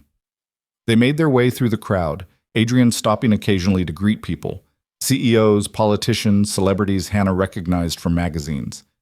He introduced her simply as Hannah Pierce, investigative journalist at The Standard, and she loved him a little bit for not qualifying it, not diminishing what she did by comparing it to what everyone else in this room did. They found their table, and Hannah was relieved to see it was toward the back, away from the center stage tables where the real power players sat. She could blend in here, observe without being observed, until a woman in a red dress approached their table, her smile sharp enough to cut glass. Adrian, the woman said, her voice honeyed and dangerous. I was hoping you'd be here. Adrian's entire body tensed. Hannah felt it, the subtle shift from relaxed to guarded. Serena, Adrian said, his tone carefully neutral. I didn't know you were in New York. I flew in yesterday. Couldn't miss this event. Serena's gaze slid to Hannah, assessing her with the precision of a jeweler examining a potentially fake diamond. And who is this? Hannah Pierce, Hannah said, extending her hand before Adrian could speak. Nice to meet you. Serena's handshake was brief, dismissive. Pierce, are you in finance? Journalism. Oh. One word loaded with 1,000 judgments. How interesting. It wasn't a compliment. Serena Caldwell, Adrian said, his voice tight. Hannah, Serena and I used to... We were engaged, Serena interrupted smoothly, 3 years ago, before Adrian decided marriage wasn't for him. The words hit Hannah like a slap. Adrian had never mentioned an engagement, never mentioned Serena at all. That was a long time ago, Adrian said. Things change. Apparently, Serena's smile never wavered, but her eyes were ice. Well, enjoy your evening. Hannah, it was lovely to meet you. The way she said lovely made it clear she meant the opposite. She glided away, red dress swishing, leaving tension thick enough to choke on. Hannah turned to Adrian. Engaged? It was 3 years ago. It didn't work out. You never mentioned her. Because she's not relevant to my life anymore. She seems pretty relevant. Hannah kept her voice low, aware of other people at nearby tables. She's also clearly still interested in you. I'm not interested in her. Adrian, can we not do this here? His jaw was tight, frustration bleeding through his careful control. Please? Hannah wanted to push, wanted answers, but he was right. This wasn't the place. Fine, she said. Later. The rest of the evening passed in a blur of forced smiles and small talk. Hannah couldn't focus on the speeches, couldn't taste the elaborate dinner courses. All she could think about was Serena's knowing smile, the way she'd looked at Hannah like she was temporary, disposable, just another woman who'd eventually be replaced. Adrian tried to engage her in conversation, but Hannah's responses were monosyllabic. She watched Serena across the room, holding court with a group of people who looked like they'd been born in tuxedos and designer gowns. That was Adrian's world. Those were his people. Hannah was just visiting. After dinner, there was dancing. Adrian led Hannah onto the floor, pulling her close as the orchestra played something slow and romantic. I'm sorry, he said quietly. About Serena. About not telling you. Why didn't you? Because it was over. Because talking about her felt like giving her space in my present when she only belongs in my past. She doesn't act like it's over. What Serena wants and what's real are two different things.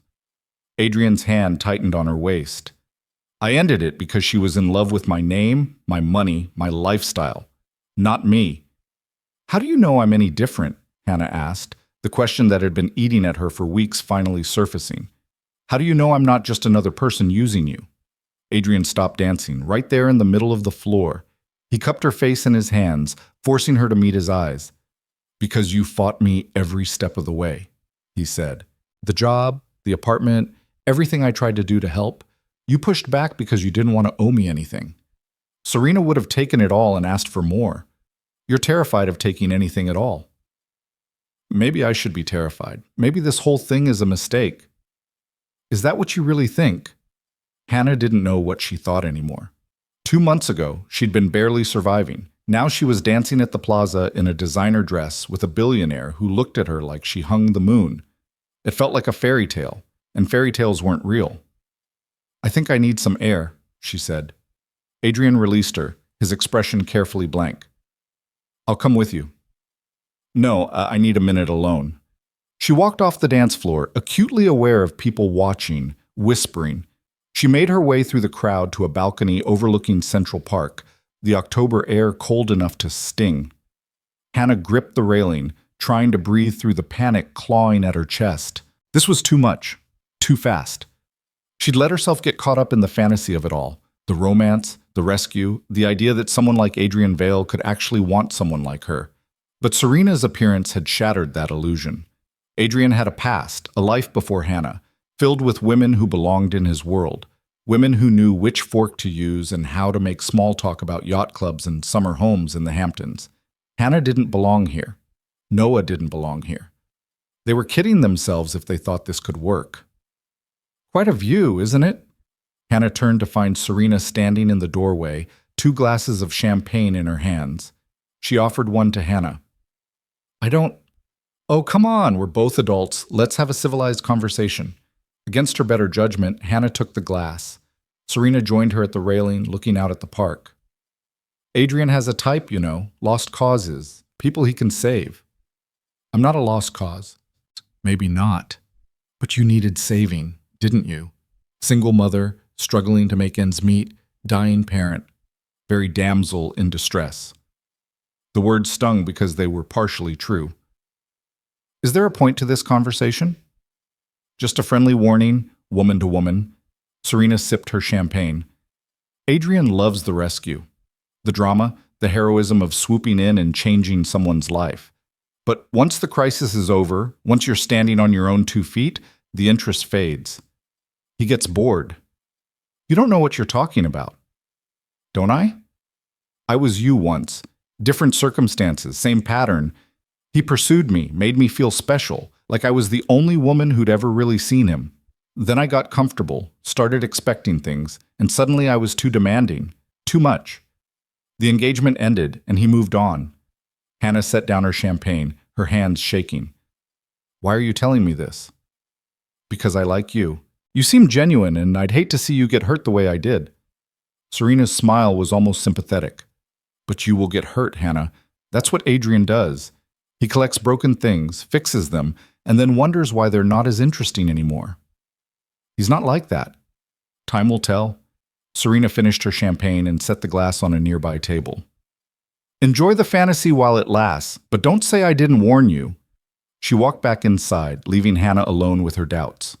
Hannah stayed on the balcony, letting the cold air clear her head. She wanted to dismiss everything Serena had said as the bitterness of a scorned ex, but doubt had already taken root, and doubt was a persistent weed. What if Serena was right? What if Adrian's interest was just adrenaline, the thrill of the rescue? What if once Hannah's life stabilized, once she was truly okay, he'd lose interest and move on to the next crisis, the next person who needed saving? Her phone buzzed. Maria. Noah's asking for you, having nightmares about you not coming home. Can you call? Guilt crashed over Hannah. She'd been so caught up in this fairy tale that she'd forgotten the most important thing. Her son needed her. Not at galas, not playing dress-up in Adrian's world, but home, being his mother. Hannah called immediately. Noah answered on the second ring, his voice small and scared. Mommy? Hi, baby. I'm here. I had a bad dream. You didn't come home and I was all alone. That's never going to happen, Noah. Never. I will always come home to you. Promise? I promise with all my heart. She talked to him until he calmed down, until his breathing evened out and Maria took the phone back.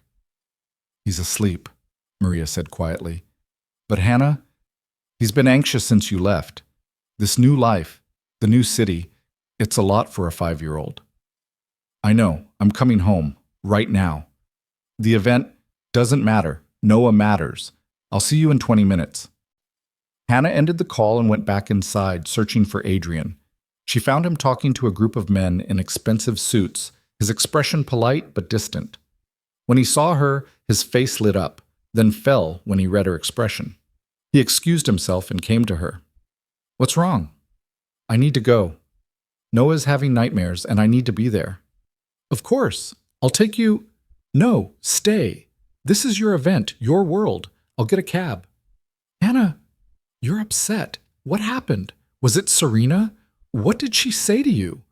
Hannah looked at him, this beautiful, impossible man who'd turned her life upside down in the best and worst ways. She said you have a pattern, rescuing people and then getting bored when they don't need rescuing anymore. Adrian's expression hardened. And you believe her? I don't know what to believe. 2 months ago, I was a stranger on a plane. Now I'm here, in this dress, at this event, in a life I don't recognize. It's too much, too fast.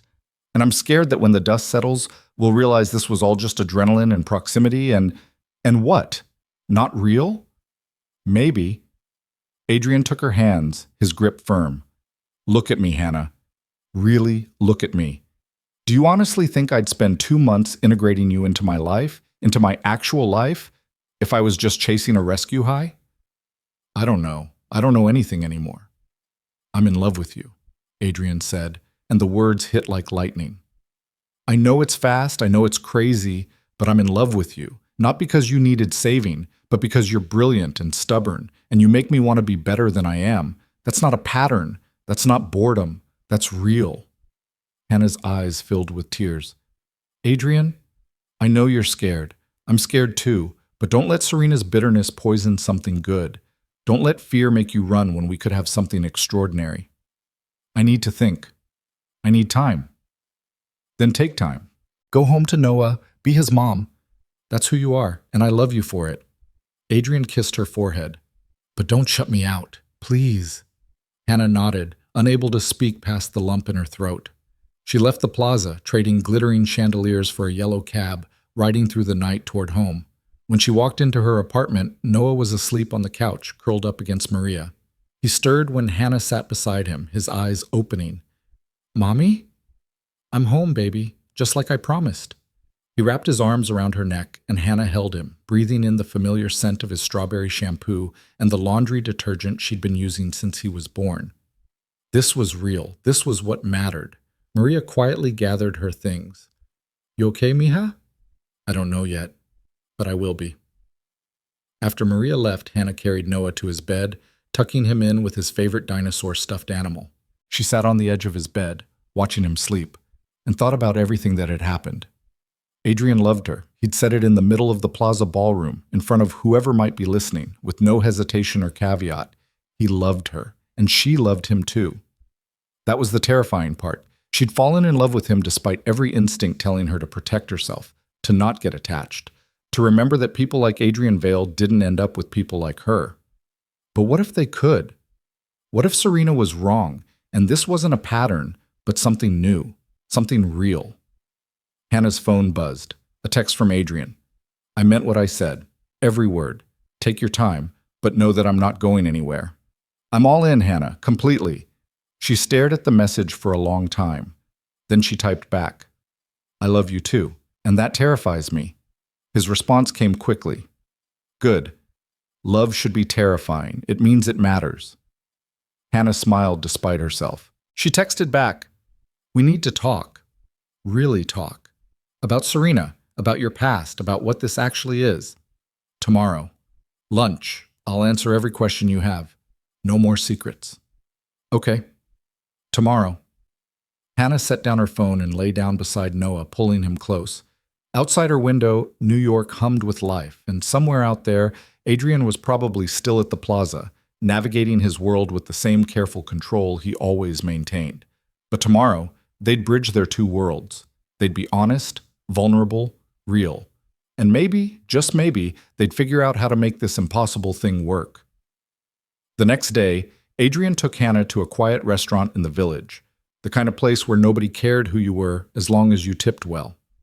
They sat across from each other, coffee cooling between them, and Adrian told her everything. About Serena, about the engagement that had felt more like a business merger than a relationship, about the women before her, transactional arrangements dressed up as romance, about his grandmother's death and the loneliness that followed, the years of keeping everyone at arm's length because it was safer than risking genuine connection. "I know I have patterns," Adrian said. "I know I tend to help people, and sometimes that help comes with strings I don't even realize I'm attaching. But with you, Hannah, it's different." "How?" "Because you challenge me. You don't let me hide behind money or power or control. You see me, actually see me, and you still choose to be here." He reached across the table, taking her hand. "Serena's right that I've rescued people. But what she doesn't understand is that you rescued me too." "I didn't do anything. You fell asleep on my shoulder and reminded me that connection is supposed to be simple. Two people, genuine and real, no games or calculations, just human." Hannah felt tears prick her eyes. "I'm still scared." "So am I. But I'd rather be scared with you than safe without you." They talked for hours, laying everything bare, fears, hopes, the messy, complicated truth of who they were and what they wanted. By the time they left the restaurant, something had shifted.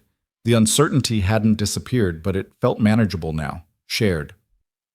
That week, Hannah's second major piece ran in the Standard, an investigation into wage theft at chain restaurants that made Caleb Morrison actually smile. Adrian came to her apartment that night with flowers and takeout, and the three of them, Hannah, Adrian, and Noah, had dinner together like a real family. Watching Adrian help Noah build a dinosaur diorama for school, listening to them debate whether T-Rex really had feathers, Hannah felt something settle in her chest. This could work. It was messy and unconventional and crossed every social boundary imaginable, but it could work.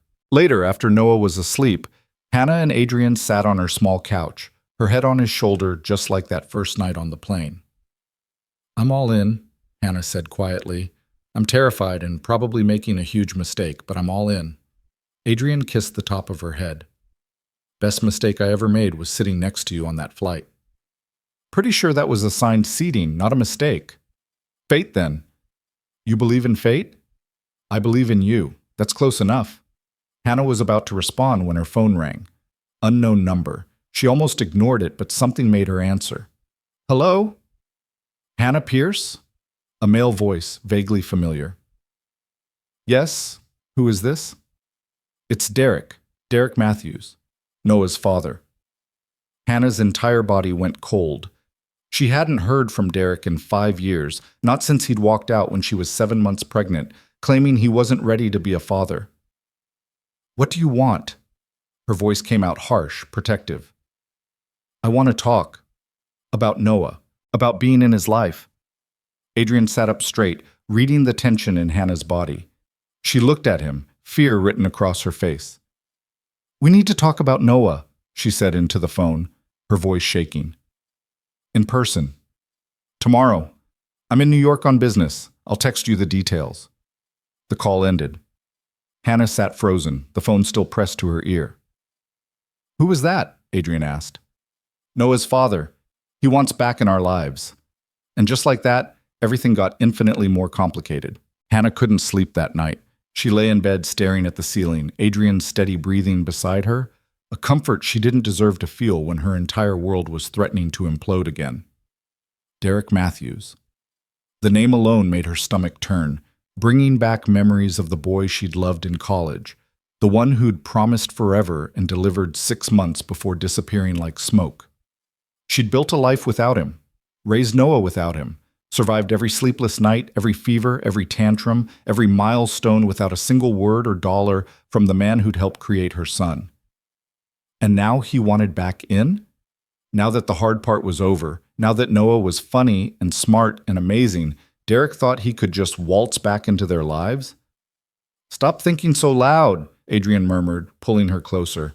"I can hear your brain from here." "Sorry, I didn't mean to wake you." "You didn't. I've been awake too." He pressed a kiss to her shoulder. "Talk to me. What are you thinking?" "That I want to tell Derek to go to hell. That he doesn't get to be a father after 5 years of silence." "But," Hannah sighed, "but what if Noah wants to know him? What if keeping Derek away hurts Noah more than letting him in? What does your gut tell you?" "That Derek doesn't care about Noah. He cares about whatever's convenient for him right now. Maybe he's getting married and wants to clear his conscience. Maybe he's had some midlife crisis at 30 and thinks playing dad will fix it." She turned to face Adrian in the darkness. "I don't trust him. I don't trust that he won't hurt Noah the way he hurt me." "Then don't let him," Adrian said simply. "You're Noah's mother. You get to decide who has access to him. Legally, Derek has rights. If he pushes for custody or visitation, then we'll get you the best family lawyer in New York." Adrian's voice was firm, protective. "We'll make sure Noah's interests come first, not Derek's sudden convenient awakening of paternal instinct." Hannah loved him for that, for not making this her problem alone. But she also knew this wasn't Adrian's fight. "I need to handle this myself," she said quietly. "Face Derek, hear what he has to say, make my own decisions."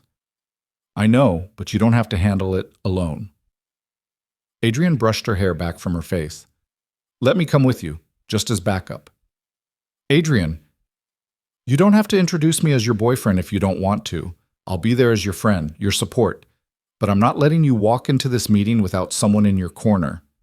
Hannah wanted to argue, wanted to insist she was strong enough to face Derek solo. But the truth was, she didn't want to be alone. Not for this. "Okay," she whispered. "You can come." The next morning arrived too quickly. Hannah dressed carefully in jeans and a sweater. Nothing fancy, nothing that suggested her life had changed dramatically since Derek knew her. She didn't want him to know about Adrian, about the job, about any of it. This meeting was about Noah, nothing else. Adrian wore similar casual clothes, expensive but understated. They dropped Noah off at a playdate with a school friend, Hannah kissing her son extra tight, breathing in his little boy smell like it could armor her for what came next. Derek had texted an address, a coffee shop in Chelsea, neutral territory. Hannah's hands shook as Adrian's driver pulled up outside. She sat in the car for a moment, trying to gather her courage. "You've got this," Adrian said, squeezing her hand. "And if you need to leave at any point, just say the word." They walked into the coffee shop together, and Hannah spotted Derek immediately. He sat at a corner table, looking almost exactly as she remembered. Sandy blonde hair, blue eyes, that easy smile that had once made her believe in happy endings. He wore a business suit, expensive watch glinting on his wrist. He'd done well for himself, apparently. Derek stood when he saw her, his smile faltering when he noticed Adrian. "Hannah," he said, his voice warm but uncertain. "You look great." "Derek," Hannah didn't return the smile. "This is Adrian. He's here for support." Derek's eyes narrowed slightly, taking in Adrian's protective stance the way his hand rested on Hannah's lower back. "I see. Well, I was hoping we could talk privately. Whatever you have to say, you can say in front of Adrian." Hannah sat down, and Adrian sat beside her, a united front. Derek settled back into his chair, his expression cooling. "All right, I'll get straight to it. I want to be part of Noah's life." "Why now?" Hannah asked. 5 years, Derek. 5 years of nothing. No calls, no support, no acknowledgement that you even had a son. What changed? Derek had the decency to look uncomfortable.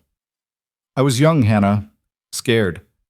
I panicked when you got pregnant, and I handled it badly. But I've grown up since then. I'm in a better place now, financially, emotionally.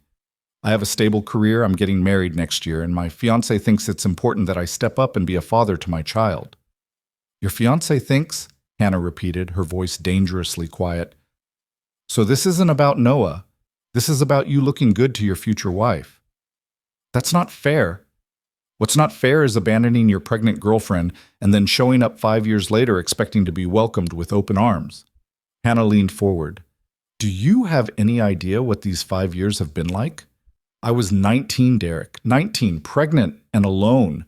I dropped out of school, worked 2 jobs, raised our son by myself while you went on with your life like we never existed. I sent money. You sent $500 once, 6 months after Noah was born, with a note saying not to contact you again. That's it. That's your contribution to your son's life. Derek's jaw tightened. I'm trying to make it right now.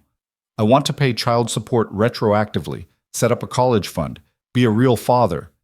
Isn't that what you wanted? 5 years ago, yes. Now? Hannah shook her head. Now I want what's best for Noah. And I'm not convinced that's you. I'm his father. I have rights. Rights you abandoned the second you walked out that door. Hannah's voice shook with anger. You don't get to decide now is convenient for you and expect me to just hand over my son. Adrian placed a hand on Hannah's arm, a gentle reminder to breathe. She was getting too heated, too emotional. Derek was watching her with something that looked like pity, and it made her want to scream. I'm not asking to take him away from you, Derek said, his tone placating. I just want visitation. Get to know him gradually. Let him know he has a father who cares. But you don't care, Hannah said. If you cared, you would have been there. You would have fought through the fear and shown up anyway. That's what parents do. People make mistakes, Hannah. I'm trying to fix mine. Some mistakes can't be fixed. Some damage is permanent. Derek's expression hardened. I was hoping we could work this out amicably, but if you're going to be unreasonable, I can get my lawyer involved. File for custody rights through the courts. Hannah felt the blood drain from her face. She'd known this was a possibility, but hearing him say it out loud made it real. Adrian leaned forward, his voice calm but carrying an edge of steel. That would be unfortunate. For you, I mean. Derek's eyes snapped to Adrian. Excuse me? Going through the courts would mean exposing your 5-year abandonment to a judge. It would mean Hannah documenting every missed birthday, every illness, every expense she shouldered alone while you built your career. It would mean your fiancé finding out exactly what kind of man you really are. Adrian smiled, but it wasn't friendly. Family court doesn't look kindly on deadbeat fathers who suddenly want back in once all the hard work is done. Who the hell are you? Derek demanded. Someone who cares about Hannah and Noah. Someone who's been there for them when you weren't. Adrian's tone didn't change, but the threat was clear. You want to be in Noah's life. Prove you deserve it. Show up consistently. Build trust slowly. Earn your way back.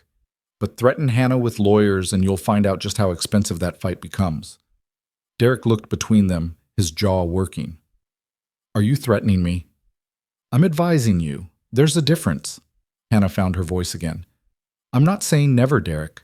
I'm saying not like this. Not because your fiancé thinks it's a good idea. Not because you're feeling guilty. Not because it's convenient. If you really want to know Noah, it has to be on his terms when he's ready, in a way that doesn't traumatize him. He's 5. How could it traumatize him to meet his father? Because you're a stranger to him. Because I'd have to explain where you've been, why you haven't been around, because he's built a whole life without you, and you walking in disrupts that. Hannah's voice softened slightly. I'm not trying to be cruel, Derek, but I won't let you hurt him the way you hurt me. Derek was quiet for a long moment. Then he said, What if I agreed to your terms? Took it slow, proved myself? Hannah wanted to say no, wanted to protect Noah from any possibility of disappointment, but she also knew she couldn't make that decision for him. If Noah someday asked about his father and Hannah had to say she'd kept them apart, how would that affect him? You start with letters, Hannah said finally. Write to him. Tell him about yourself. Ask about him. Let him get to know you on paper first, at a distance. If that goes well, after several months, maybe a video call. And only if Noah wants it, only if he's comfortable. That could take years, Derek protested. Then it takes years. This isn't about your timeline, Derek. It's about Noah's well-being. Derek looked frustrated, but also resigned. Fine, letters. But I want updates. Pictures, information about his life, school, interests. I can do that. Hannah pulled out her phone. Give me your email. I'll send you recent photos and information about Noah. But Derek, if you start this and then disappear again, if you hurt him, I will make sure you never get another chance. Understood? Understood. They exchanged information, the transaction feeling cold and businesslike, nothing like the relationship they'd once shared. Derek left shortly after, and Hannah sat in the coffee shop feeling drained. You did the right thing, Adrian said quietly. Did I? What if he hurts Noah? Then you'll be there to help Noah through it. But at least you gave him a chance. That's more than Derek deserves, but it's what Noah might need someday. Hannah leaned against Adrian, exhausted. When did my life get so complicated? About the time you fell asleep on my shoulder on a plane, I think. Despite everything, Hannah laughed. Worst decision I ever made. Best decision, Adrian corrected. Definitely the best. The next few weeks passed in a blur. Derek sent his first letter, awkward and stilted but genuine in its attempt to introduce himself. Hannah read it to Noah carefully, watching his reactions. Noah was curious but not particularly interested, more focused on his upcoming school play about dinosaurs. Hannah's work at the Standard intensified. She broke a story about predatory lending practices targeting immigrant communities that earned her a byline above the fold and Caleb Morrison's rare approval. Adrian continued to be a constant presence in her and Noah's lives, showing up for school plays and bedtime stories and grocery shopping like the most normal thing in the world. Then came the invitation. Adrian held the heavy cardstock envelope, his expression carefully neutral. There's this thing in 2 weeks, a charity gala at the Met. It's a big deal, lots of press, and I usually go alone, but you want me to come, Hannah finished. I want you to come. As my girlfriend, publicly. No more hiding, no more keeping you separate from my world. Hannah thought about the Plaza Gala, about Serena's cutting words and her own insecurities. But she also thought about everything that had happened since then, the honest conversations, the shared vulnerability, the way Adrian had stood beside her when Derek appeared. Okay, she said, but you're buying me a dress that comes with instructions because I still don't know what half those forks are for. Adrian grinned. Deal. The Met Gala was everything the Plaza event had been but amplified. More press, more celebrities, more people who belonged in Adrian's stratosphere. Hannah wore a midnight green gown that made her feel like a princess and walked the red carpet on Adrian's arm, cameras flashing like lightning. This time, she didn't hide. She smiled, she answered questions about her journalism work, she let Adrian introduce her as the woman I love, without flinching. Inside the Met, surrounded by art and wealth and power, Hannah found herself actually enjoying it. She talked to a senator about her lending investigation. She debated journalism ethics with a famous author. She danced with Adrian under chandeliers and didn't think once about whether she belonged. She was there because Adrian wanted her there, because she'd earned her place through her work, her courage, her refusal to disappear into the background.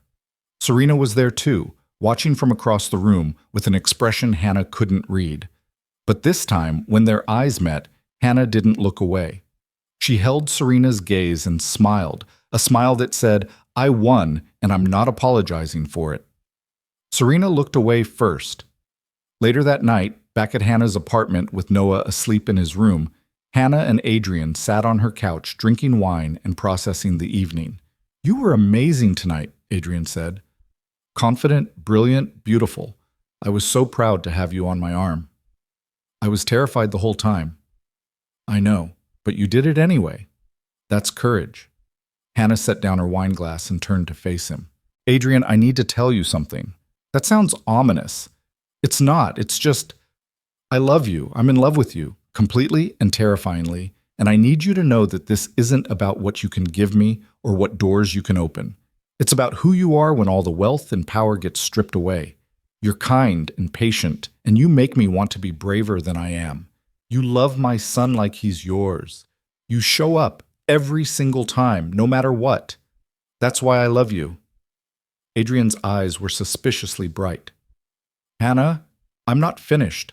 I know we come from different worlds. I know there will always be people who think I'm using you or that this is some kind of Cinderella fantasy, but I don't care anymore. I choose you. I choose us. Whatever that looks like, however complicated it gets, I'm all in. Adrian kissed her then, deep and slow and full of promise. When they pulled apart, he reached into his pocket and pulled out a small box. Hannah's heart stopped. Adrian, what? It's not what you think. Well, it is, but not yet. He opened the box to reveal a simple silver key. It's a key to my apartment. I want you and Noah to move in with me. Not as some rescue mission or convenient arrangement, but as a real family. The three of us, building a life together. Hannah stared at the key, her mind racing. It was too fast, too much, too everything she'd sworn she wouldn't let happen. But it was also everything she wanted. Yes, she whispered. Yes, we'll move in with you. Adrian pulled her close, and they sat there holding each other as the city lights glittered outside the window. Hannah thought about how far she'd come. From that exhausted woman on a plane to this moment, wrapped in the arms of a man who loved her and choosing to build something real. Life wasn't a fairy tale. It was messy and complicated and sometimes terrifying. But it was also full of second chances and unexpected grace and the possibility that maybe, just maybe, happy endings existed for people like her too. 3 months later, Hannah stood in Adrian's penthouse, their penthouse now, watching Noah chase his toy dinosaurs across marble floors that he'd somehow made less intimidating just by existing in the space. Her latest investigation had been nominated for a journalism award. Derek had maintained consistent letter writing and had earned his first video call with Noah, which had gone surprisingly well. Caleb Morrison had offered her a permanent position with a raise and actual benefits. And Adrian was in the kitchen attempting to make pancakes, swearing creatively when they stuck to the pan. Hannah's phone rang. Unknown number. She almost ignored it, but something made her answer. Is this Hannah Pierce? A woman's voice, professional. Yes? This is Jennifer Cole from Columbia University. We received your application for our graduate journalism program, and I'm pleased to inform you that you've been accepted with a full scholarship. Hannah gripped the counter, her knees weak.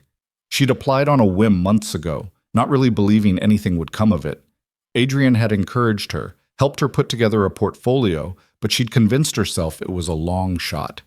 I'm sorry, could you repeat that? Jennifer did, adding details about start dates and program requirements, but Hannah barely heard past full scholarship. When she hung up, Adrian was standing in the doorway with a spatula, flour on his cheek, looking at her with concern. What's wrong? Nothing's wrong. Everything's... Hannah started laughing, tears streaming down her face. I got in. Columbia. Full scholarship. I'm going to finish my degree. Adrian crossed the kitchen in 2 strides, picking her up and spinning her around. I knew you would. I knew it. Noah appeared, drawn by the commotion. Why is Mommy crying? Because sometimes happy things make people cry, Adrian explained, setting Hannah down but keeping his arms around her. That's weird, Noah declared, then went back to his dinosaurs. Hannah looked around at her life, at this beautiful apartment that somehow felt like home, at the little boy who'd made her a mother, at the man who'd seen her at her lowest and loved her anyway. She thought about her mother, who told her not to give up on her dreams, who'd lived just long enough to know that Hannah was going to be okay. I made it, Mom, Hannah whispered to the universe. We made it. That night, after Noah was asleep, and the failed pancakes had been replaced by takeout, Hannah and Adrian sat on the balcony overlooking the city. Adrian had his arm around her, and Hannah rested her head on his shoulder, the same shoulder she'd fallen asleep on all those months ago on a flight that changed everything. I've been thinking, Adrian said quietly. That's dangerous. Seriously, I've been thinking about what I want my life to look like.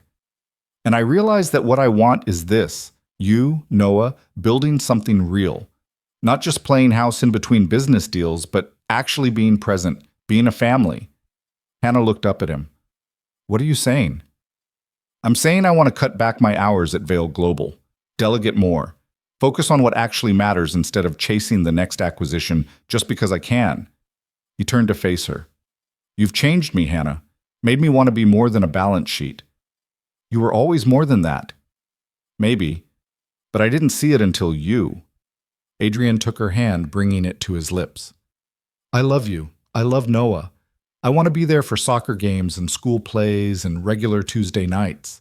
I want the boring, mundane, beautiful, ordinary life I've never let myself have. That sounds perfect, Hannah said. Terrifying and perfect. We're good at terrifying. Hannah laughed, kissing him softly. Below them, New York hummed with 8 million stories, 8 million people chasing their own dreams and second chances. And up here, on this balcony, 2 people who shouldn't have worked but did were writing their own story. One that started with a plane, a shoulder, and the courage to believe that sometimes the universe puts exactly the right person in your path, exactly when you need them most. 6 months later, Hannah walked across a stage at Columbia to receive her degree. Adrian and Noah cheering embarrassingly loud from the audience. A year after that, Adrian proposed properly, on the anniversary of their first meeting, on a plane he'd booked just for the 2 of them, where he got down on one knee in the same row where she'd fallen asleep on his shoulder. She said yes before he'd even finished asking. They got married in a small ceremony with just close friends and family, Noah serving as ring bearer and declaring the whole thing boring, but okay, I guess. Derek sent a gift and a note wishing her well. His presence in Noah's life settled into monthly video calls that Noah seemed content with. Hannah's career flourished. She won the Journalism Award, published a book about economic inequality, became the kind of journalist she'd always dreamed of being. Adrian did step back from Vale Global, finding more meaning in philanthropy and spending time with his family than in boardrooms and acquisitions. And sometimes, on quiet nights when Noah was asleep and the city was peaceful, Hannah and Adrian would sit together and marvel at how a single moment, falling asleep on a stranger's shoulder, had led to this life, this love, this unexpected, beautiful, complicated, perfect thing they'd built together. Best plane ride of my life, Adrian would say. And Hannah, resting her head on that same shoulder, would smile and agree. Because sometimes, when you're at your lowest, when you think you have nothing left to give, the universe sends you exactly what you need. Not a rescue, not a savior, but a partner. Someone to walk beside you through the terror and the joy. Someone who sees you at your worst and chooses to stay anyway. Hannah Pierce had boarded that plane a broke single mother running on fumes, convinced she was alone in the world. She'd gotten off, it changed forever. And every single day since, she'd been grateful for the exhaustion that had made her fall asleep, for the man who'd let her stay there, and for the courage they'd both found to turn a chance encounter into a lifetime. The end.